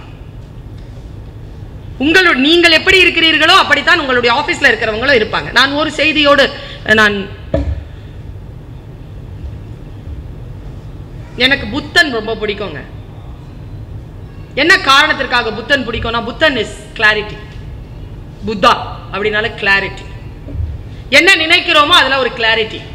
இப்போ ஒரு கிளாரிட்டியான ஒரு விஷயத்தை நான் கடத்திட்டு போயிடுறேன். It's a take way take home message. உன் வாழ்க்கைக்கு நீ பாக்கெட்ல போட்டுட்டு போகலாம். ஒருவேளை உன்னுடைய மூத்த சகோதரியாக இருக்கக்கூடிய நான் அந்த ஒரு விழிப்புணர்வு வருவதற்கு இந்த சொல் காரணமாக இருந்தால், எல்லா புகழும் இறைவனுக்கே மாதிரி இந்த விஷயத்தை சொன்னது ஓஷோவுக்கே போகும். ஓஷோவை படிக்கிறேன். Clarity, very clarity. தாட்ஸ்ல கிளாரிட்டி இருக்கிறவங்கள எனக்கு ரொம்ப பிடிக்கும். தெளிவுறவே அறிந்திடுதல், அதனால தான் ஆரம்பிச்சேன் நான். அறிவில் தெளிவு என்கிறான் பாரதி. தெளிவு இருந்தால்தான், அறிவு பெரிய விஷயம் இல்லை, தெளிவு. பாருங்க, புத்தா உட்கார்ந்து இருக்கான். எனக்கு புத்தனை ரொம்ப பிடிக்கும். ஏன் தெரியுமா? பெரியவங்களுக்கு தெரியும். Buddha is a teacher. யார் டீச்சர் தெரியுமா? Teacher can inspire. she or he can inspire. அவ்வளவுதான். எதுவும் சொல்லி தந்துட முடியாதுங்க யாருக்கும். என்ன சொல்லி தந்துட முடியும்? I can inspire, அவ்வளவுதான். அது என் வாழ்க்கையில் நிகழ்கிறதா என்பதுதான் என் வெற்றி தோல்வி. பாருங்க, புத்தனை ஏன் எனக்கு பிடிக்கும்னா, புத்தன் மட்டும்தான் சொன்னான். புத்தன் காட்டிய வழியில் நீ நடக்க விடாமல் உன்னை தடுப்பதற்கு புத்தன் வந்தால். எவ்வளவு நல்ல வார்த்தை இல்ல? புத்தன் காட்டிய வழியில் நீ நடக்க விடாமல் உன்னை தடுக்க புத்தனே வந்தால் நீ அந்த புத்தனை கொலை செய்யலாம். இந்த டிட்டர்மினேஷன் தான், இந்த கமிட்மெண்ட் தான் புத்தன். இந்த புத்தன் உட்கார்ந்துருக்கான். ஒரு வாட்டி ஓஷோ எழுதுறார் இந்த விஷயத்தை. ஒரு முன்னால ஒருத்தன் வந்தானா, 3 மெசேஜ் இருக்கியா இதுல, அவங்க வயசுக்கு ஏற்ற மாதிரி அந்த மெசேஜ் எடுத்துட்டு போங்க. புத்தன் உட்கார்ந்து இருக்கிறான். முன்னால் ஒருத்தன் வந்தான், காரி துப்புனா. புத்தன் தொடச்சிக்கிட்டு ஒரே வார்த்தை கேட்டான், வாட் நெக்ஸ்ட்? இது ஒரு மெசேஜ். நம்மளை யாராவது அப்படி செஞ்சிட முடியுமா? என்ன சார் நாயோட வாக்கிங்கா? ஏன் பார்த்தா எப்படி தெரியுது? ஏன் சார் கோவப்படுற? உங்ககிட்டயா கேட்டேன்? நாய்கிட்ட தானே கேட்டேன். அவ்வளவுதான், முடிஞ்சுது கதை. நாசமா போகும்ல சாயந்தரம் வரைக்கும். நமக்கு என்ன நாயின்ட்டானே, என்ன அவன் நியாயமா தானே கேட்டான், ஆமான்ட்டு போக வேண்டியது தானே. நீ அவனை பிராண்டா, அவன் உன்னை பிராண்டா, இப்படியா இருக்க? கோபம் என்பது யாரோ செய்த குற்றத்திற்கு நமக்கு நாமே தரும் தண்டனை. சொல்ல வீட்டுல போய் யோசிச்சு பாரு. யாரோ செய்யும் குற்றத்திற்கு நமக்கு நாமே கொடுத்துக் கொள்ளும் தண்டனை கோபம். கோபப்படவே இல்லை புத்தன். தொடச்சிட்டு வாட் நெக்ஸ்ட் அப்படின்னா அவன் மறுபடியும். ஆனந்தனுக்கு கோவம் வந்துருச்சு. எழுந்து அடிக்க போனான். ஆனந்தனை பார்த்து புத்தன் சொன்னா, புத்தா ஆனந்தா உட்கார். வந்தவனுக்கு நான் யார் என்று தெரியாது, உனக்கு தெரியும் இல்லையா? இரண்டாவது மெசேஜ். வந்தவனுக்கு நான் யார் என்று தெரியாது ஆனந்தா. அவன் துப்பியது என் மீது அல்ல. அவனுக்கு எதிராக நான் ஏதோ ஒரு கருத்தை சொல்லி இருக்கிறேன். அவன் நம்பிக்கைக்கு எதிராக நான் ஏதோ அவனை காயப்படுத்தி இருக்கிறேன். அந்த கருத்தின் மீது தான் அவன் துப்பினானே தவிர என் மீது அவன் துப்பவில்லை. முடிஞ்சு. तारीख ने माजी के और दौर भी देखे हैं, लम्हों ने खता की थी, सदियों ने सजा पाई. உருதுல ஒரு கவிதை. காலம் எனும் பேரேடு தன்னுடைய வாழ்க்கையில் பெரிய ரகசியத்தை எழுதி வைத்திருக்கிறதாம். அந்த ரகசியம் இதுதானாம், வினாடிகள் தான் தவறிழைக்கின்றன, தண்டனையோ யுகங்களுக்கு கிடைக்கிறது. வினாடிகளை யார் ஒருவர் கையகப்படுத்திக் கொள்கிறார்களோ அவர்கள் யுகங்களை ஜெயிக்கிறார்கள். புத்தன் வினாடிகளை கையகப்படுத்தினான். கோபப்படாமல் நின்றான். என் கருத்தின் மீது தானே உனக்கு கோபம், என் மீது என்ன? ஏன் அட்மினிஸ்ட்ரேஷன்ல பிரின்சிபல் கூப்பிட்டு திட்டாரு, என்ன சொல்லிட்டார், என்ன உன்னை சொல்லலப்பா, நீ ஏதோ சொல்லி இருக்கிற, அதை சொன்னாரு, அதை புரிஞ்சுக்கிட்டுனா எதுக்கு இவரை விட்டுட்டு போவானே? நான் எங்க காலேஜை விட்டு 17 வருஷமா போலியே, அங்கே தானே கிடக்கிறேன். எனக்கு தெரியுமே என் மீது யாருக்கும் கோபம் இல்லை. அப்படி யாரேனும் கோபப்பட்டால் அது நான் ஏதோ கருத்தியல் ரீதியாக ஏதோ செய்திருக்கிறேன், அது அவர்களுக்கு பிடிக்கவில்லை, அதான் காரணம் என்பதில் நான் தெளிவாக இருக்கிறேன். அப்படி என்றால் எனக்கும் மேனேஜ்மெண்ட்க்கும் நடுவில் எந்த கிளாஷும் வராது, எனக்கும் என் குடும்பத்துக்கும் நடுவில் எந்த கிளாஷும் வராது. இவ்வளவுதானே. என் அண்ணன் பேசுறான் என்கிட்ட, ஏய் குடும்பத்தில் இப்படிலாம் வாய்ஸ் உயர்த்தி பேசாத, ஏன் இதெல்லாம் மேடையில் வச்சுக்கோ. நான் மேடையில் நான் அநியாயமா பேசுறேன், இப்படி பேசுற நீ அப்படின்னு அண்ணனோட 3 நாள் பேச மாட்டேன். எங்க வீட்டில் என்ன தெரியுமா சொல்வாரு, ஏன் இப்படி அநியாயமா பேசுறீங்க, மேடையில் எவ்வளவு நல்லா பேசுறீங்க, அதே மாதிரி வீட்டில் பேசலாம்ல, முடிஞ்சுதா? ஐயோ மேடையில் நல்லா பேசிட்டு வீட்டில் நான் அநியாயம் பேசலாமா? எப்படி என்ன ஹேண்டில் பண்றாங்க? கருத்து தான் பிரச்சனையை தவிர நான் என் அண்ணனுக்கு நானா பிரச்சனை, என் வீட்டுக்காருக்கு நானா பிரச்சனை இல்லையே, கருத்து தானே பிரச்சனை. அப்பொழுது அதை புரிந்து கொள் என்கிறான் புத்தன். அவனுக்கு என் மீது பிரச்சனை அல்ல, என் கருத்தின் மீது பிரச்சனை, அதன் மீது தான் அவன் எச்சில். இதை கேட்டுட்டு போயிட்டாங்க, போயிட்டு அவன் தூங்கல. புத்தனை சந்தித்தவன் எப்படி தூங்க முடியும்? தூங்க முடியும். அடுத்த நாள் வந்தான், காலில் விழுந்து அழுகுறான். 3வது மெசேஜ், காலில் விழுந்து புத்தா மன்னிச்சிரு புத்தா, மன்னிச்சிரு புத்தான். புத்தன் சொன்னான், நேற்று கூட அவன் ஏதோ சொல்ல வந்தான், அவனுக்கு மொழி துணை புரியவில்லை, அதனால் துப்பினான். இன்றைக்கும் ஏதோ சொல்ல வந்திருக்கிறான், மொழி புரியவில்லை, அதனால் அழுகிறான். சரி நீ போ என்றான் புத்தன். நான் ஆடி போன ஒரு விஷயம், ஃபர்ஸ்ட் செகண்ட் எல்லாம் இமோஷனல் இன்டெலிஜென்ஸுங்க, அதெல்லாம் நாங்கள் பண்ணிக்கிறோம், பெண்களுக்கு அது இயல்பு. ரப்பர் மரத்திற்கு ரணங்கள் புதிதில்லை, கடந்து போயிடலாம். இதுதாங்க மெசேஜ். அவன் சொன்னா, இது மட்டும் நீங்க தெரிஞ்சுக்கிட்டீங்க பிள்ளைகளா, இந்த 20-25 வயதில் மிகப்பெரிய ஞானம் வந்து சேரும். யாரையும் காயப்படுத்தாமல், யார் மீதும் காயங்களை ஏற்படுத்தாமல் வாழ்க்கையில் நாம் கடந்து ஜெயித்தபடி போய்கொண்டே இருக்கலாம். நம்மை பார்த்து எல்லோரும் வருவார்கள், நம்மிடத்தில் எல்லோரும் ஆசையாகவும் அன்பாகவும் இருப்பார்கள். நாம் யாருக்கும் பகை இல்லாமல் வாழ்ந்து அப்படி தெளிஞ்சிட்டு போயிடலாம். இதுதான் செய்தி. அவன் சொன்னான் கடைசியாக, நீ போ புத்தா, என்னை மன்னித்து விடு புத்தா. புத்தன் சொன்னான், உன்னை என்னால் மன்னிக்க முடியாதப்பா. நினைச்சு பாருங்க, புத்தனா மன்னிக்க தெரியாதவன் புத்தன் இப்படி சொல்லலாமா? புத்தன் அதற்கு நியாயம் சொன்னான். ஏன் அப்படின்னு கேட்டான் அந்த பையன், ஏன் என்னை மன்னிக்க முடியாது? புத்தன் சொன்ன பதில், ஞானம் இருக்கின்றவர்கள் புரிந்து கொள்ளுங்கள். அவன் சொன்னான், நீ துப்பியது நேற்று, இன்றைக்கு 24 மணி நேரம் கடந்து விட்டது, எத்தனையோ அனுபவங்கள் என்னை வந்து சேர்ந்து விட்டது. நேற்று இருந்த புத்தன் இன்றைக்கு இல்லை, இன்றைக்கு நான் புதிதாக இருக்கிறேன். நான் ஓடிக்கொண்டிருக்கும் கங்கை ஆறு, நீ துப்பிய நீர் கடலில் கலந்து விட்டது, இப்பொழுது ஓடிக்கொண்டிருப்பது புதிய நீர், இதுவும் கடந்து போகும், போய் வா என்றான். இவ்வளவுதாங்க வாழ்க்கையில் நாம் புரிந்து கொள்ளக்கூடிய விஷயம். ஆறாத ரணங்களையும் ஆபாசமான எண்ணங்களையும் குறைகளையும் சுமந்து கொண்டு செல்லுகின்ற வரைக்கும் வாழ்க்கை வசதியானது இல்லை. இதோ இந்த வினாடி பிறந்திருக்கிறோம், இதோ இந்த வினாடி நம் கையில் கிடைத்திருக்கிறது. அந்த வினாடியை முழுமையாக அவேர்னஸ், விழிப்புணர்வோடு வாழ்ந்து அடுத்த வினாடிக்கான அந்த வாய்ப்பை ஏற்படுத்துகின்ற சூழல் அமைகிறதா? அப்படி அமைந்தால் அந்த வினாடியையும் அந்த விழிப்புணர்வோடு வாழ்ந்து கடப்பதுதான் நம்முடைய வாழ்க்கையாக இருக்க வேண்டும் என்று சொல்லிக்கொண்டு, அடுத்த முறை நான் உங்களை சந்திப்பேன். ஆனால் அந்த சந்திப்பு நிச்சயமாக வேறு ஒரு சிகரத்தின் உச்சத்தில் நிகழ வேண்டும். தனித்தனியாக சந்தித்தாலும் பரவாயில்லை, ஒட்டுமொத்தமாக சந்தித்தாலும் பரவாயில்லை, அடுத்த கட்டத்திற்கு வாழ்க்கை உயர்ந்திருக்க வேண்டும் என்கின்ற ஒரே ஒரு கோரிக்கையை வைத்து வாய்ப்பளித்தமைக்கு நன்றி பாராட்டி விடைபெறுகிறேன். நன்றி.